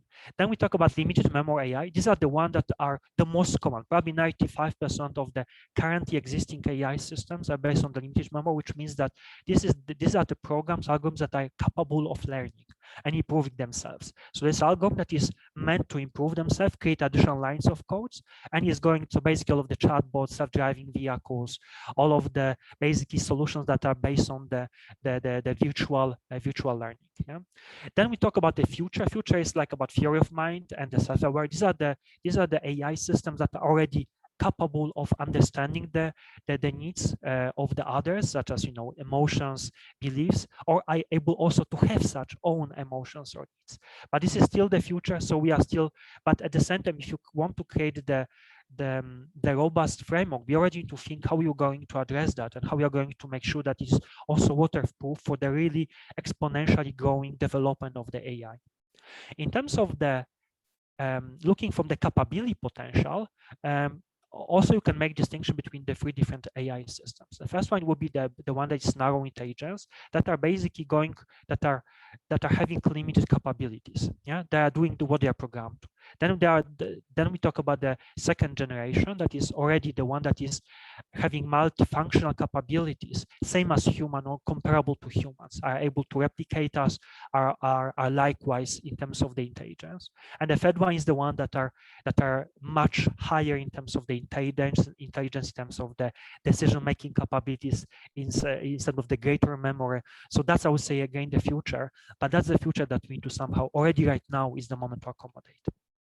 So obviously, knowing what are the types and what are the challenges, we can really look at, obviously artificial intelligence is the one of the technology that raises probably the biggest fear on the market and the biggest ethical and legal concerns. Because there's obviously, when you look at that, how you are going to regulate that, yeah. And then if you talk about the challenges of the AI development, then if you just look on about this line of codes, the question is, how are you going to regulate this line of codes? Yeah, how are you going to make sure that the page 100,000 is compatible with another page, or how you are going to really regulate something that can be just translated to the pages, but is still intangible in terms of the lines of codes? How you're going to protect the innovation generated by the AI systems, but also how you're going to protect AI system itself. How are we going to put the accountability scheme for the damages caused by the AI? Let's imagine that in the future, all of the doctors will be robots. Then in the event that will be bad prescription, we are going to be liable for that. Robots itself, his designer, operator, or the final distributor, or the integrator. There's a number of the questions about the really legal responsibility that will also allow us to build the trust. And obviously, how are we going to tackle the bias? Yeah, as long as the current status is concerned, still AI systems are based on the algorithms developed initially by humans, and all of the humans are always bound to certain type of the bias. And this bias is obviously, if going to be replicated in the AI systems, are going to be just amplified. So the question mark, the obvious question mark is, how are we going to, because we are not imperfect as the humans, so how are we going to not to replicate that imperfection also in terms of the AI systems and the operation on the market? So practical challenges, obviously, for all of us that have been involved in the IPR, I would say, business or in the industry, we know that in terms of the protection of the AI-driven innovations that have been, I would say, globally rejected either by the EPO here in Europe or in the US, in terms of the probability or feasibility of recognizing AI as an inventor of the patents. Yeah, so that's practical challenge that we are facing that will be still not resolved. Yeah, so right now we need to look at the two different approaches. You know, when I look from the business perspective, I would always ask myself, okay, knowing that and how we are going to implement AI systems, so what are the risks that I must mitigate, or what are the mitigation measures? Because I know that I'm going to do it anyhow. Whereas the academic approach is always, are you sure you want still to do it? Yeah, I don't really want to, is it really good for the society? Yeah, so this is still like, you know, I would say this practical with the theoretical approach. So, and that's the basically also the challenge that is given to the lawmakers whenever they think about regulatory aspects, they must strike the balance between facilitating AI innovations and fostering trust in AI. So basically how to really progress, optimize these operations, think about smart devices, efficiency, goal of the societies as such, with at the same time this legal accountability, explicability of how the AI came to certain decisions. How are we going to protect human beings in the whole AI systems operations? So that's the challenge, and that's the balance that lawmakers are making, and that's the challenge that has been picked up by the European legislator that I'm going to talk in the next in the few moments. So as of now, there's no legally binding regulatory framework comprehensive regulating AI worldwide. So however, what is existing is these are the ethical aspects or ethical rules that have been implemented by the various either legislator as the non-binding indications, or by the certain industries that are looking, such as fintech industry, that are looking at the ethics of the chatbots that are assessing these mortgages, you know, that to disallow any type of the discrimination, the biases. And obviously, when you look at these ethical aspects, you already can between the lines, you can read that there's very similar concept that has been also implemented in the data privacy context about ethics by design. So when we talk about the data privacy by design, the data privacy field, here we talk about ethics by design in terms of the AI.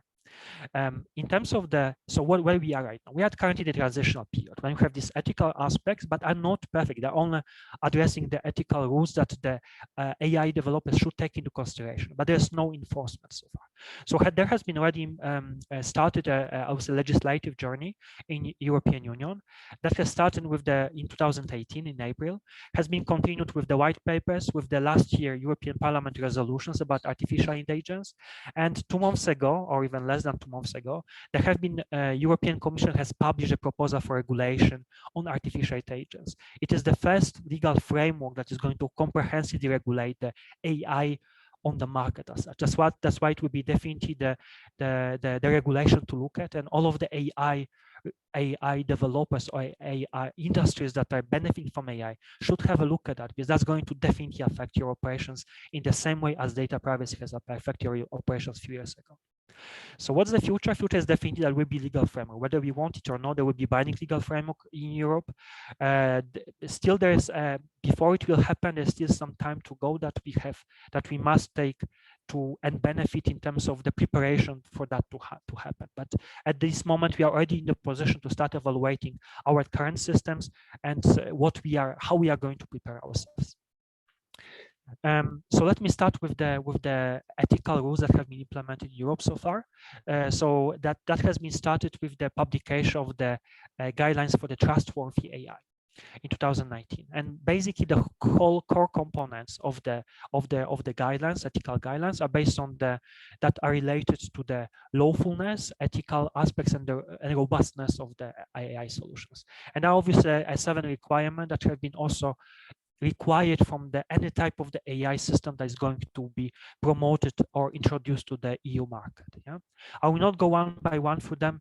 I'm just doing that for your easy reference. But at the same time, please look how deeply also the ethical aspects are trying to fill the gap for the missing legal framework as of now. Yeah, this is still non-binding regulations, but already should be taken into consideration. In terms of this trustworthy AI, they are all coming from the 4 key ethical values that have been already implemented or repeated in the European Union Charter of Fundamental Rights. When we talk about what are the key expectations from the AI, we talk about prevention of harm. So basically all of this dilemma that, if we have self-driving car, to which extent it should prioritize, prevention of the harm for the human instead of prevention of the damage to the car itself. If he has a choice to what it's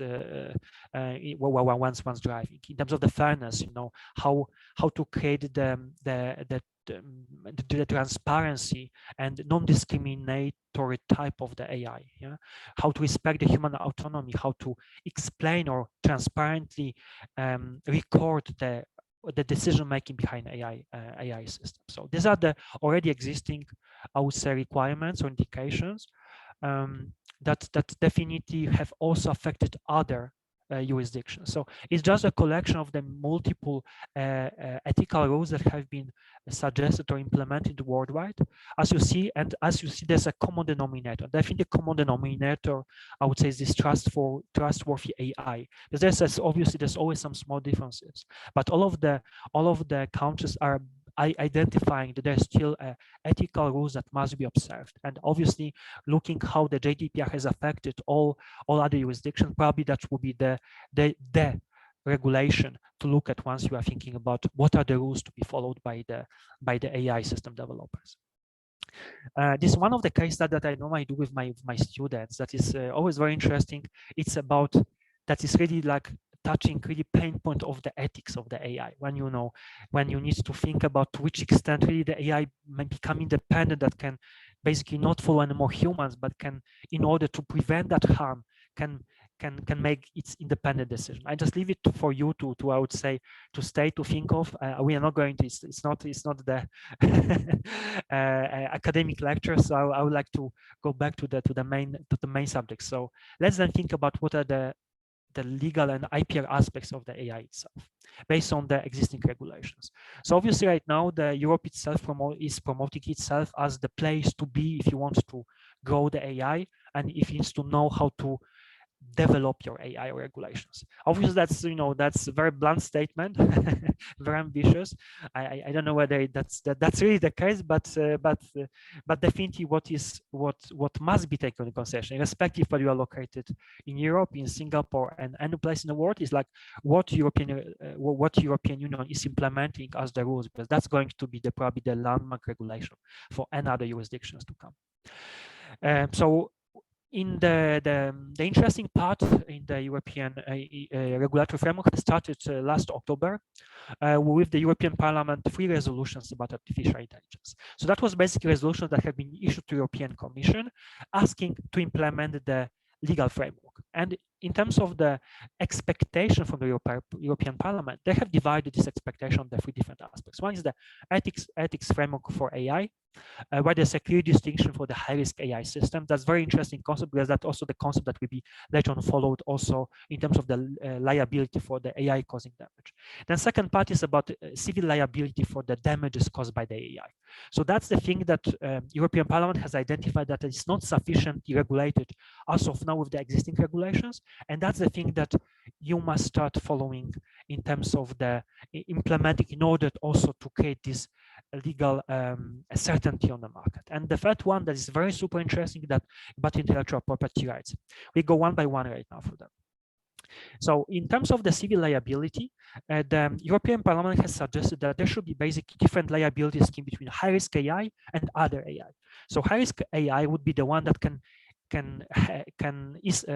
has the significant risk to cause harm or damage that go beyond the reasonable expectation. Yeah, so that's, I would say, very broad definition, but is really touching the pain point. It's like really this risk-based approach that has been taken. So not, instead of the listing all of the AI systems in a very comprehensive way, it starts to looking at the what is the risk-based approach. And this is, and on the other side we have all the other AI. So basically, as long as you don't expose or create a significant risk, you are in the category of the other AI. So high-risk AI will then imply the strict liability, which means that there's no fault of the operator needed. So basically, you can be already liable for the damages caused by the AI system, even if you are not at fault at all. And there's any attempt to exclude that liability will be already voided as the null and void. So that's strict liability, almost like whereas in terms of the other AI, we talk about fault-based liability, which means that there must be a negligent act on the operator in order to establish or to assume the liability. That's very interesting differentiation. Because this strict liability would obviously imply a number of the consequences. First of all, that the operators must have the mandatory insurance. Yeah, so they must already have both. We talk about front end and back end operators of the AI systems. Then the European Parliament suggested, we know that you are going to be liable. That's why you must have the insurance policy that we also create the credibility on the market for your AI systems. In terms of the maximum damages, regulator has already suggested even certain type of the threshold, so up to €2 million for any death or personal injury, or €1 million for the economic loss that has been caused by the AI. In terms of the other AI systems, then there is then the European Parliament suggests that it should be the national member states to determine that. In terms of the front and back end operators, so the European Parliament suggested to make distinction between front end operators who are really benefiting from this operation, and the back end operators that are the ones that are really providing technology or doing the support services for the AI systems from the back office. And obviously, in terms of the liability, we talk about joint and several liability. So that's a very interesting concept, because not only the operators, but also the designers could potentially be liable for any potential damages related caused by the AI. And so on the civil liability, that was very comprehensive but very interesting concept that the European Parliament suggested. In terms of the intellectual property rights, that was even more interesting, because European Parliament has recognized that current IPR regulatory framework is not fit to accommodate AI challenges.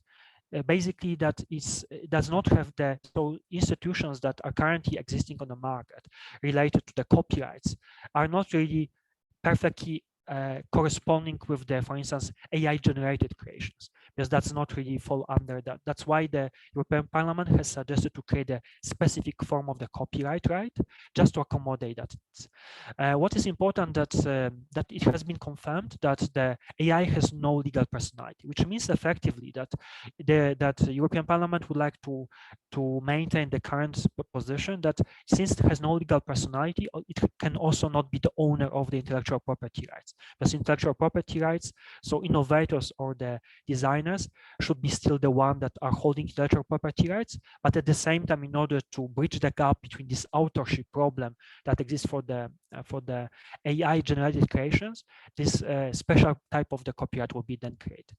In terms of the patentability, it has been also confirmed that European Parliament has, I would say, very well recognized what is the tendency on the market, with the increased number of the AI-related patents. Yeah?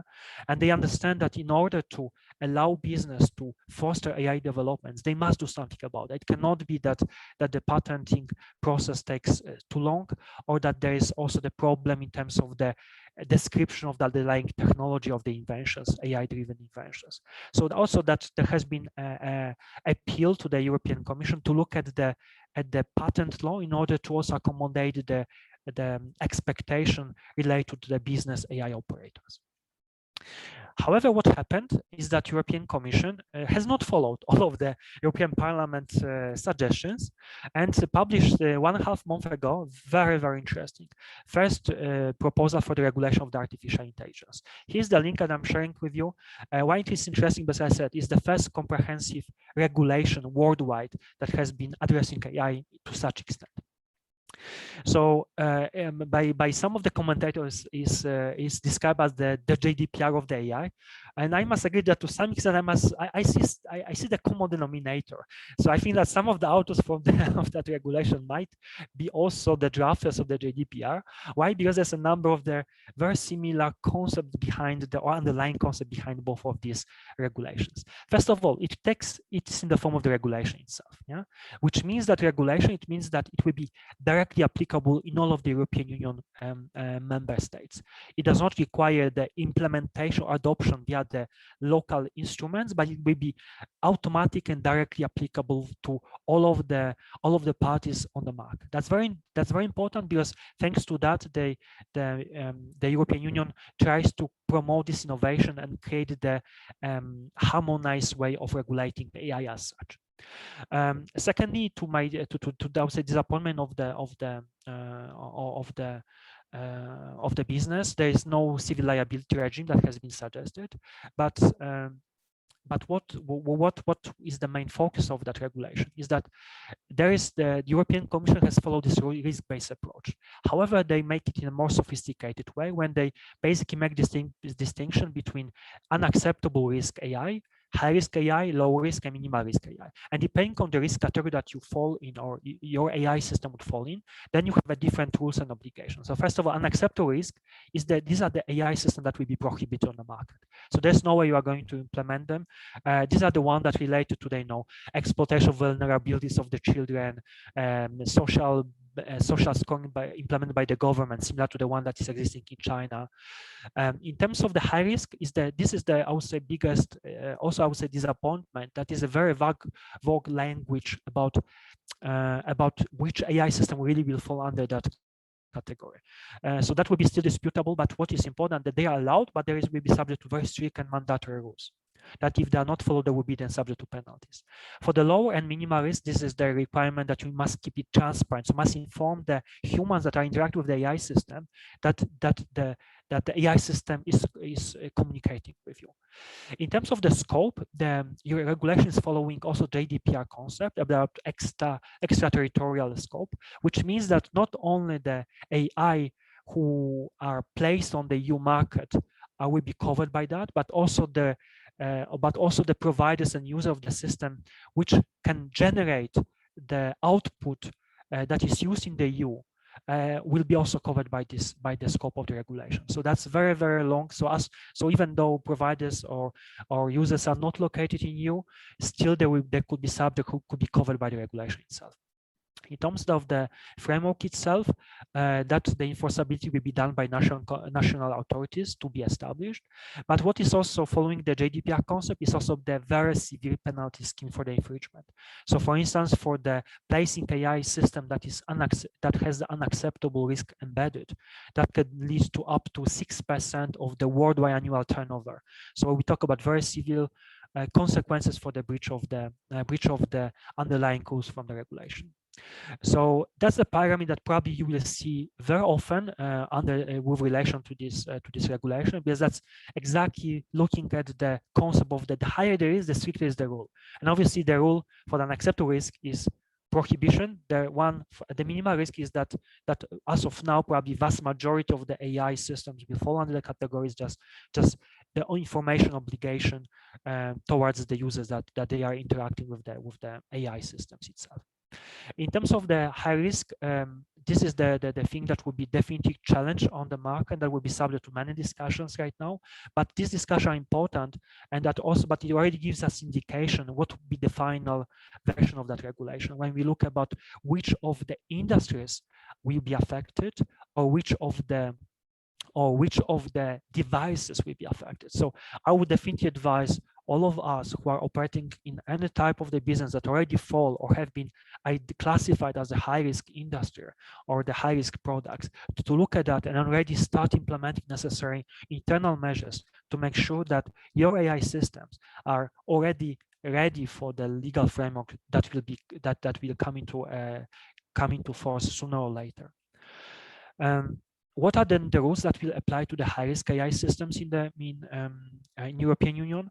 I would say there's a very long list of these mandatory regulations, starting from keeping the records and of the decision making by the AI, requiring the CE conformity marking when the product safety must be analyzed. In terms of the design requirements, this is very extensive, that are going to enforce the ethical rules. As you could see for the design requirements, some of these concepts have been already implied by the ethical rules. Right now, they're going to be enforced by the underlying binding regulations. So that's the way the legislative I would say, path has been chosen. To firstly doing that in a soft way by using ethical rules, then by transitional periods to already identify what are the rules to be followed, by already giving the hints to the key market players how to do it, and in the obviously in the last step to really start implementing that. Who are going to be affected in terms of the players? These are the, I would say, all of the stakeholders involved in AI systems. Either you are the importer, distributor, provider, user, or even third party that are using the AI system. So we are touching, for instance, the name of the trademark on the AI system itself. What are the key criticism? Because obviously nothing is perfect, including this regulation, that there's a number of the missing points there. And that would be very interesting because ultimately it's the European Parliament that must also approve the regulation. So European Parliament so far has been advocating to implement a separate civil liability regime for the AI, separate IPR legal framework for that. And two of these concepts have been missing. Obviously, there's always the question about the most sensitive subject about AI face recognition technologies, to which extent they should be prohibited or they should be under the high risk category. That's also the question, to which extent AI systems that are already embedded in the online platforms would be also subject to regulation, or since they already are on the online platforms, they could be excluded. There's also obviously overlapping compliance obligations that will be also very severe. Just looking at the obligations that have been presented, we talk about probably additional 10% of the additional fees to be incurred by the operators if you like to stay compliant with the regulations. So these are the challenges and criticism, but obviously that's the beginning of the journey, not the end of the AI regulatory process. So I would definitely advise all of us who are involved in AI systems to have a close look at that and to check to which extent your business or your business partner is going to be affected. Thank you for your attention. I leave the floor right now to the questions if there are any.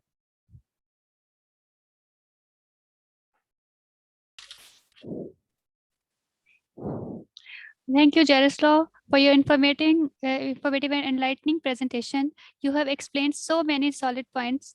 And now I would like to ask few questions from you about your presentation session. So, Jaroslav, what do you mean by visual AI?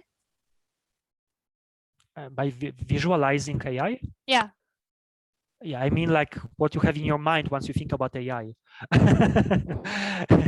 Yes, obviously, like the AI, it's nothing that is really tangible that you can touch. Oh, this is AI, because it's not the computer. It's like obviously AI is stored at the hardware, it's embedded in the software, but effectively what does it stand for when you think about visual? But I talk about what you have in your mind once you think about AI. I hope that it addresses your question. Yeah, pretty sure. So moving on, kindly explain the concept of lines of code.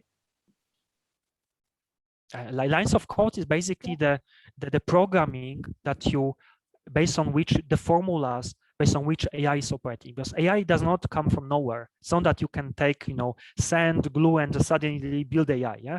So how do you build AI? By doing the coding. So basically by creating the lines of codes, chain of the decision making that is going to be smartly replicating the another lines of codes. So effectively, all AI or the entire AI systems, in the very simplified way, are based on the lines of codes that are going to be, that based on which the AI has been programmed, generated, that are stored at the CPUs of your computers. But it is basically the translation, how you do it in a translate into the more tangible way in terms of these lines of codes. So I would say so that's, I would say, the way I normally try to visualize what I think about when I think what are the challenges to regulate. Because if you think about regulating really lines of codes, like this, that's a challenge because it's nothing that you can really touch itself. It's not tangible. So that's very interesting. And that's, I would say, also the main challenge in terms of the size and the potential exponential growth of that. Frameworks which include in the regulatory aspects of AI? Can you repeat? Sorry, because your first part of the question was disrupted. Okay. What are the major frameworks which include in the regulatory aspects of AI? Yes, it was what I exactly indicated, that as of now, there's no global AI legal framework.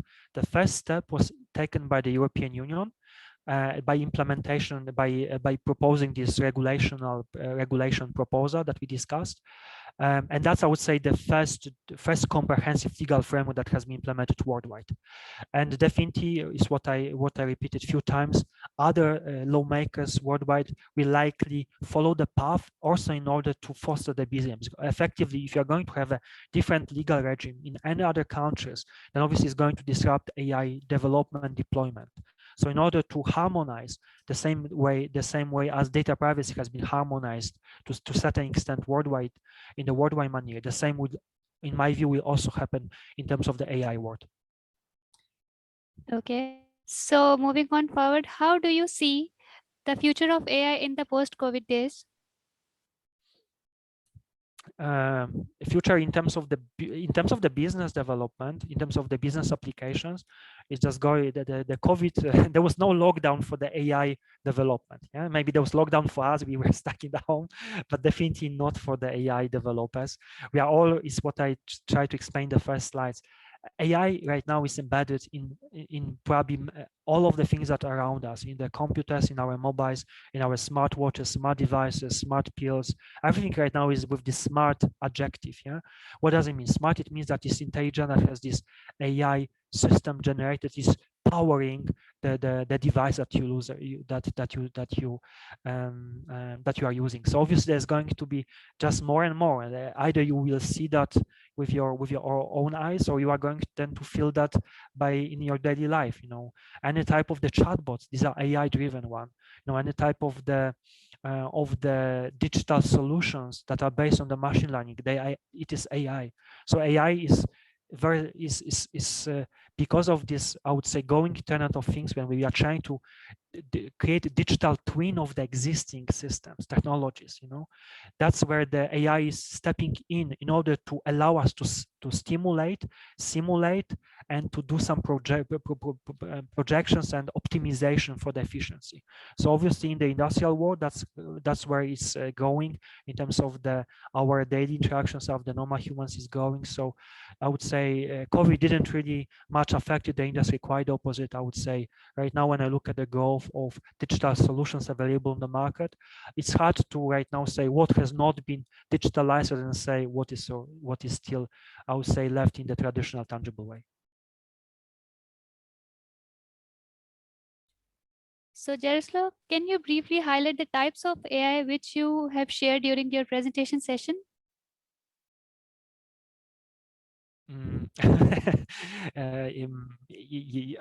Like the types of the AI is the one that are obviously as of now available. So we talk about then. It's a very strange question, by the way. But basically we talk about the one that are available on the market right now. Yeah. So all of these smart algorithms that are capable to like chatbots, like autonomous vehicles, like all of the algorithms that are doing that are behind the digital twins. All of the humankind robotics, etc. So we talk about also of the AI, and that's why in order that, and that's really also the biggest challenge for the lawmakers, because because at certain point we have certain limitations of now. So as of now, we can talk about really still intelligent algorithms, intelligent AI systems, but they are not yet exceeding the human capabilities in terms of the understanding our needs or really feeling yet our emotions. Yeah, so they're still doing basically what they have been programmed to. Yeah, so if you think about some even smart algorithms, they're doing what the programmers wanted them to do. Yeah, so they are not yet at the moment when they can, for instance, but it is, I would say, the trend that you can already see smoothly, and that's why I gave the example of this TikTok. That is very interesting, because the TikTok, the main, I would say, the intellectual property behind that application is about For You algorithm.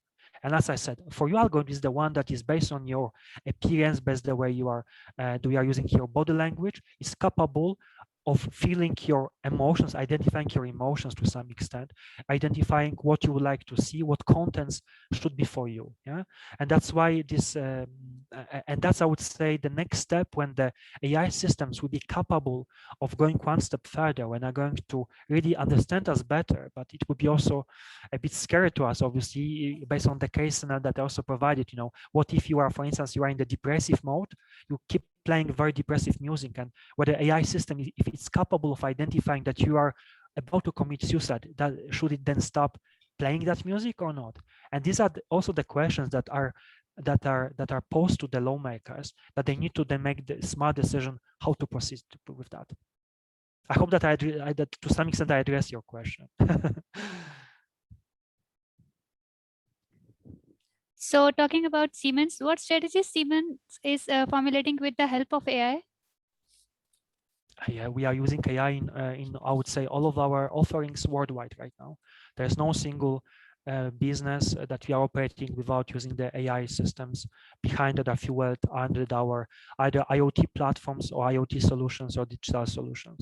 So starting from the creating digital twins of all of your power plants, of the trains, of the cities, of the factories, of the supply chains, of the airports.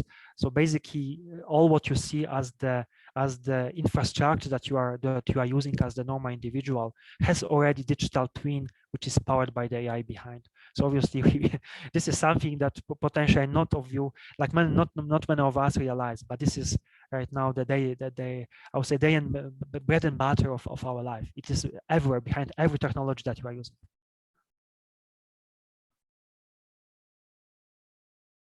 You are muted. You are muted. Okay, sorry. Yeah.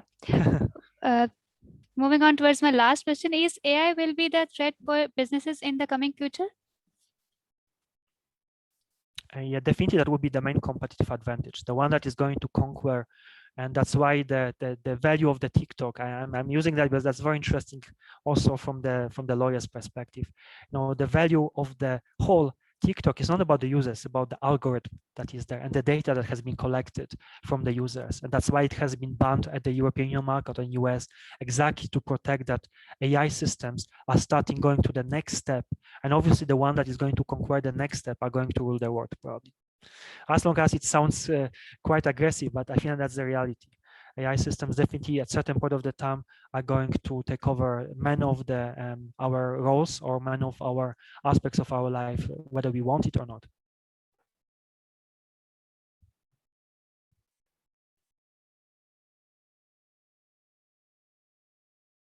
You are again muted. Thank you, Jayesh. There were already a lot of questions. I would be happy to address them in the Q&A chat if there would be any need. Then many thanks for my end. It was a pleasure to be with you, and wish you I think if I was not the last, then wish you a very good next session of the conference. Thank you a lot. Yeah, thank you so much for your enlightening presentation, and thank you so much for your time. You have explained so many solid points, and now we hope to see you again in another My conference. pleasure. Thank you a lot. Yeah, yes, definitely. So once the legal framework is going to develop, there will be many interesting new observations, new rules, because the market is growing, all of the legal frameworks are developing. So I will be more than happy to share more news once it comes. Yeah. Thanks a lot. All the best to you. Yeah. Our pleasure. Thank you.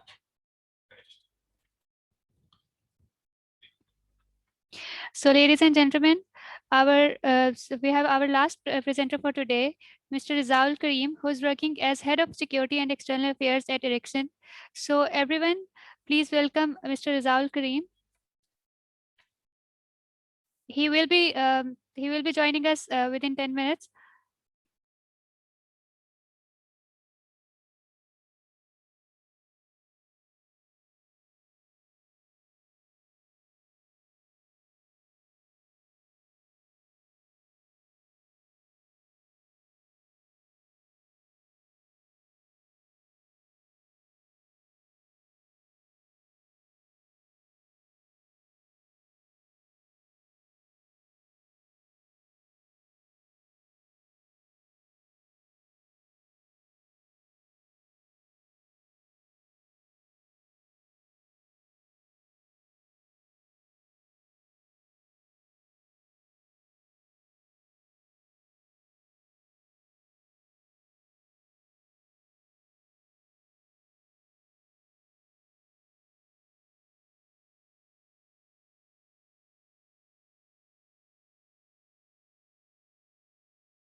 Hi.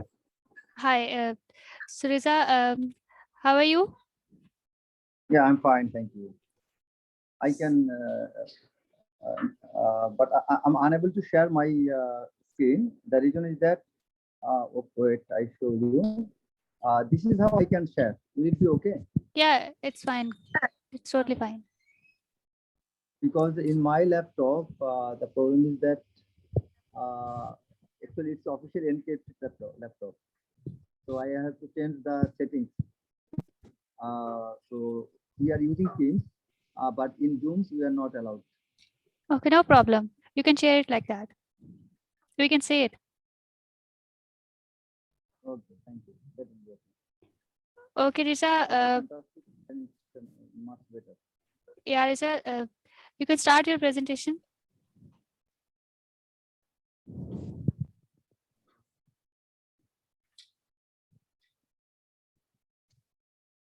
Hello everyone. This is Major Raja retired from Bangladesh. Basically, the subject I'm going to present today is impact of COVID-19 on brand protection, illegal trade, counterfeit, or fake products. So I beg apology to all of you for being unable to present it to my laptop, as there are some security issues in my laptop. Actually, I'm not able to be connected with Zoom. So over phone, I'm trying to be connected. Hope I'm really sorry that it's quite difficult to understand the screen as I'm taking snap from Mook. So here's the subject. The impact of COVID-19 on brand protection, illegal trade, counterfeit, or fake products. Now, first, this is I will try to define what is brand protection. Then I'll try to define that why is brand protection needed, and then actually some recommendation. So you know what is brand protection? Actually, just in a single word, if I am to mean that the protective measures, what we say, that is actually based on the necessity of brand protection. And the brand protection is basically the successful, we know that any successful brand that doesn't establish at their own, it has some background, it has some history. So recognized brand is for many years, and it's been developed through different process, and it's for a long time. So all the efforts goes into building a brand, it is therefore hardly surprising that companies will take all steps possible to protect their brand. Now,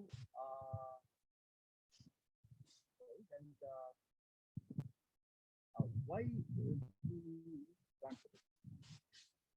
The reason is that consumers are bombarded with advertising. Every day we can see different kind of advertising, and thereby consumers become sometimes confused that they go to for that choice on. And oil brands are original brands are yes can be recognizable, but there are few brands people doesn't know, and for their new recognition they go for marketing. Yet despite all these, some companies are still unsure of why protecting their brand matters.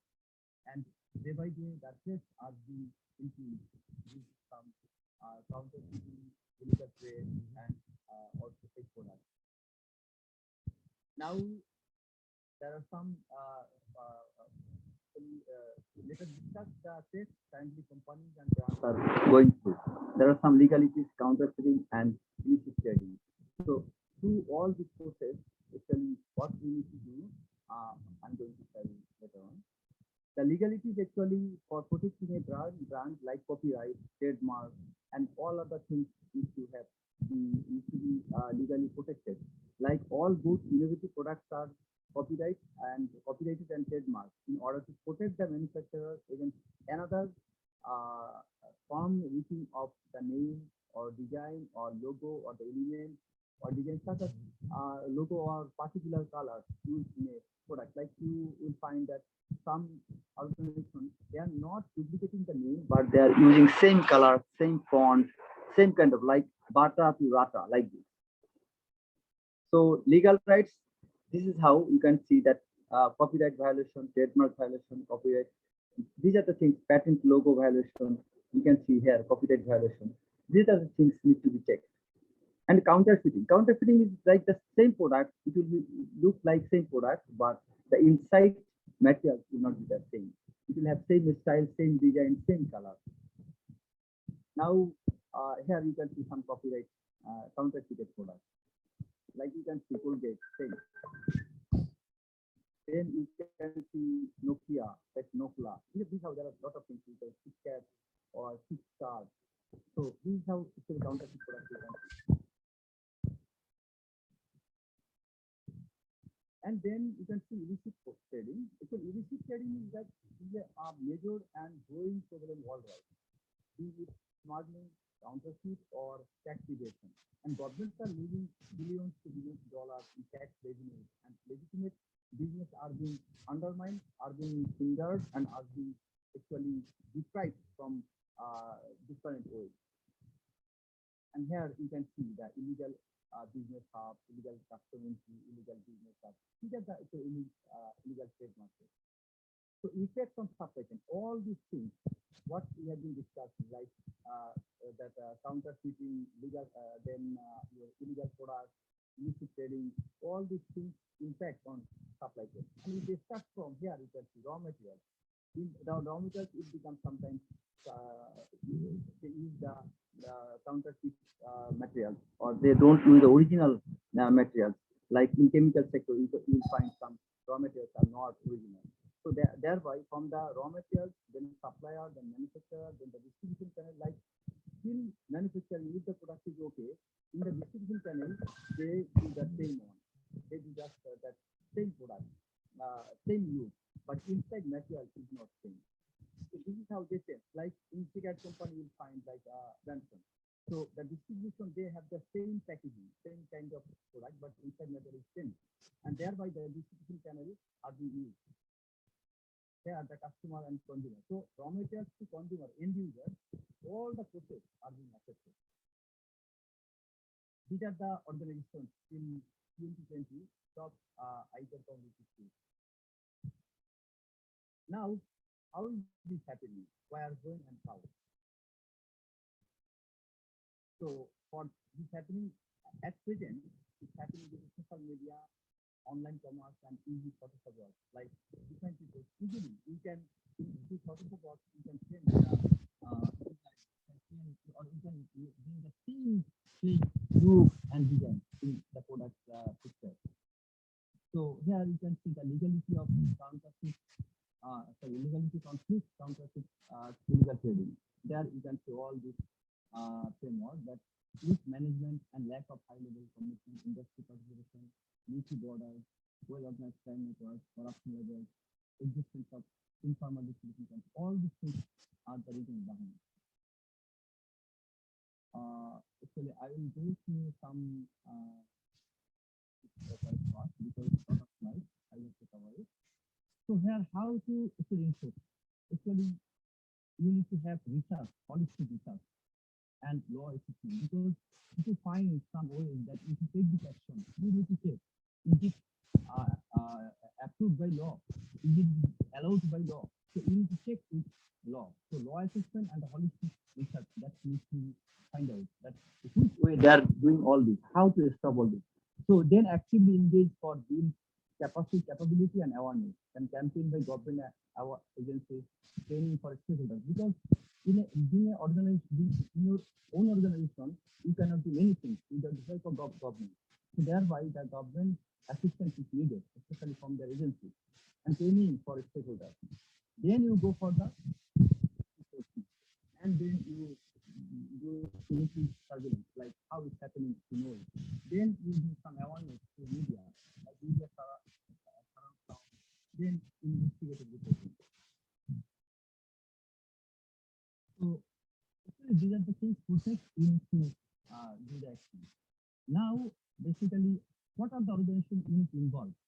like Ministry of Finance, Ministry of Home Affairs, Ministry of Health. These are the sectors we need to involve, or more than some few other ministries.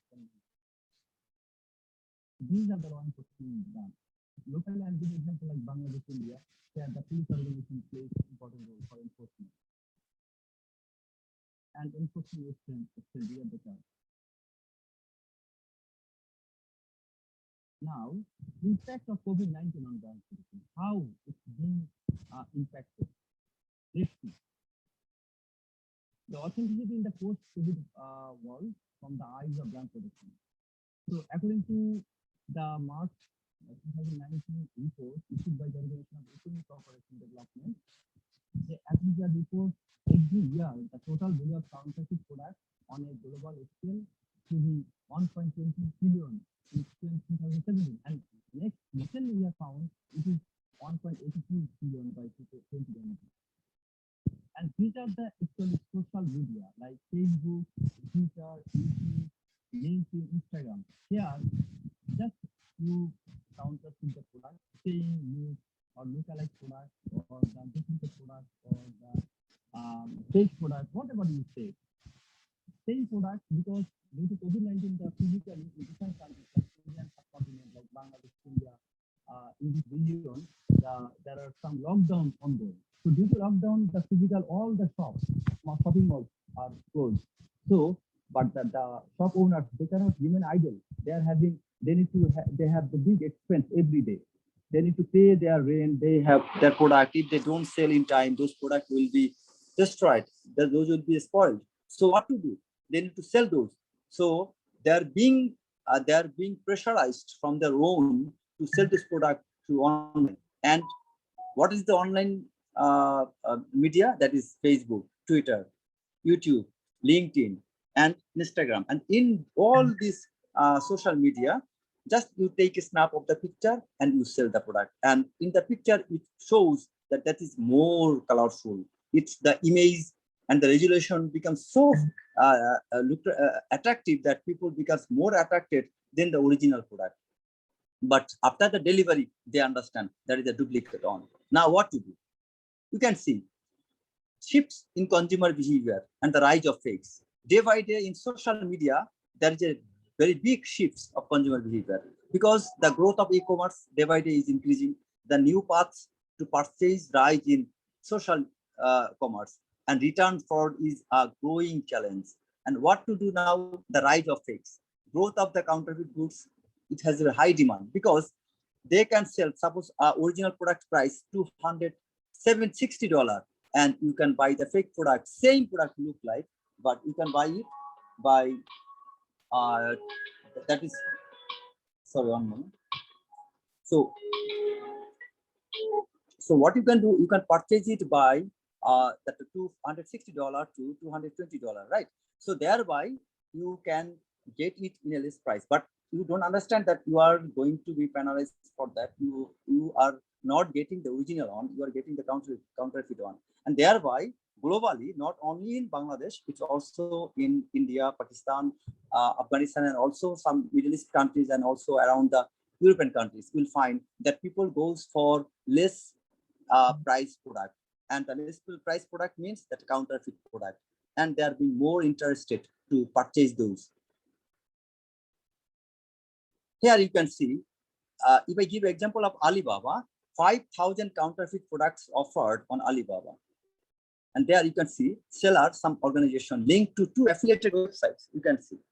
And then employee email address, body diff on websites. Then clustering based on email identified large number of other offers on the online markets. Other offers by seller, some organization on other online marketplaces. And then seller ABC linked to profiles on LinkedIn, Facebook, and other social media profiles. 3 further affiliated websites. And then domain and websites record reveal the correct mainland China address, and that lead to the successful raid and seizure. You can see the picture. So what it actually meant, that there were 5,000, more than 5,000 counterfeit products that were sold to Alibaba. But later on, they have found that there are some factory located from where all the counterfeit products are being originated, created. And they are using some websites, and those websites are the main spreader of those selling process. So that's how these were sent to the clients on the ground, investigators to conduct raids, and results achieved over the course of 12-month project, and 33 top sellers identified and reported, and 7 sellers investigations which all lead to raid. And then you can see here, now what to do? Connect to stop all this, connecting consumer to protect the brand. If you don't be connected with the consumer, then you cannot solve these issues. You need to be connected, because consumer,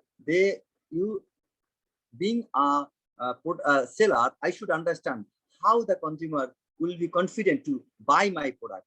Only then, if I have some security measures, like if I use some security level, like you can see here, that you can see, this is how, that this is your product, and if you level some security measures, then they can check it through their mobile. And you need to have internet connection, because once somebody will this QR code, on somebody will make his camera on and then check the QR code, and then it will automatically come to the internet connection, and then you will understand that yes, this product is verified, this is the correct one. So, but one thing you need to understand, security features, that is two ways, that overt security features that cannot be copied, and there are covert security measures that cannot be copied, but overt security features does not look like a security feature and is meant to be copied. So you can see there are some security features that can be copied, and there are some security features that cannot be copied. Those are hidden. So all the options we should have. So the recommendation is that identification of few factors such as awareness of data protection or privacy or password protection, role of law enforcement agencies, combating social media, lack of proper awareness, identifying and capacity building of the experts in the field of IT technology for preventing cybercrime. Because this falls under cybercrime, we need to understand. Because in online media, whatever we are doing, the peoples, they are purchasing, they are buying the fake products, and there are some people who are involved to sell the fake products. That falls under cybercrime. So accordingly, the organization, they should make the government agency understand that please you take some actions. The organization itself need to convince the government agencies. And here there are some things we can do. Undertake supply chain investigations to identify existence, source, and quantum. Then perform food safety assessment to identify possible violations, especially for food items. Due diligence checks for new and or existing vendors or channel partners, etc. That's all about the brand protection. And thank you everyone for your passion sharing. Actually, there are some technical problem. I'm unable to share in my laptop. That's why actually you may find it difficult to understand. In a nutshell, I want to say one thing.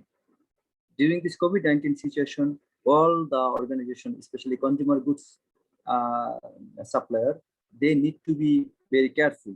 They need to take security measures. They should find out, they should have the research, they should have the analysis and assessment that where the loopholes, how this counterfeiting, illegal trading, illicit product trading, then fake products, lookalike products, it's taking place in the market.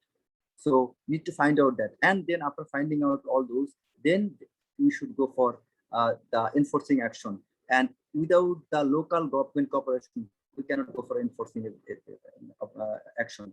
And one more thing, if we want to go for enforcing action, we need to understand what is the process, because sometimes some local government agency, they may not understand how to take place. Sometimes we also need to find out the legal some procedures. We need to make them understand according to law, these are the things we should do. And then once they'll be convinced, then we can go for action. Practically, I used to do that as the counterfeit products. once I was taking some enforcement action. Thank you, everyone. If there is any question, you can ask me. Thank you so much, Riza. Thank you so much. Despite having technical issues with your laptop, you have delivered your presentation. It was very knowledgeable. Thank you for your stimulating presentation and your valuable contribution. And we hope to see you again with us. Thank you so much. Thank you very much. Take care. Bye-bye. Bye.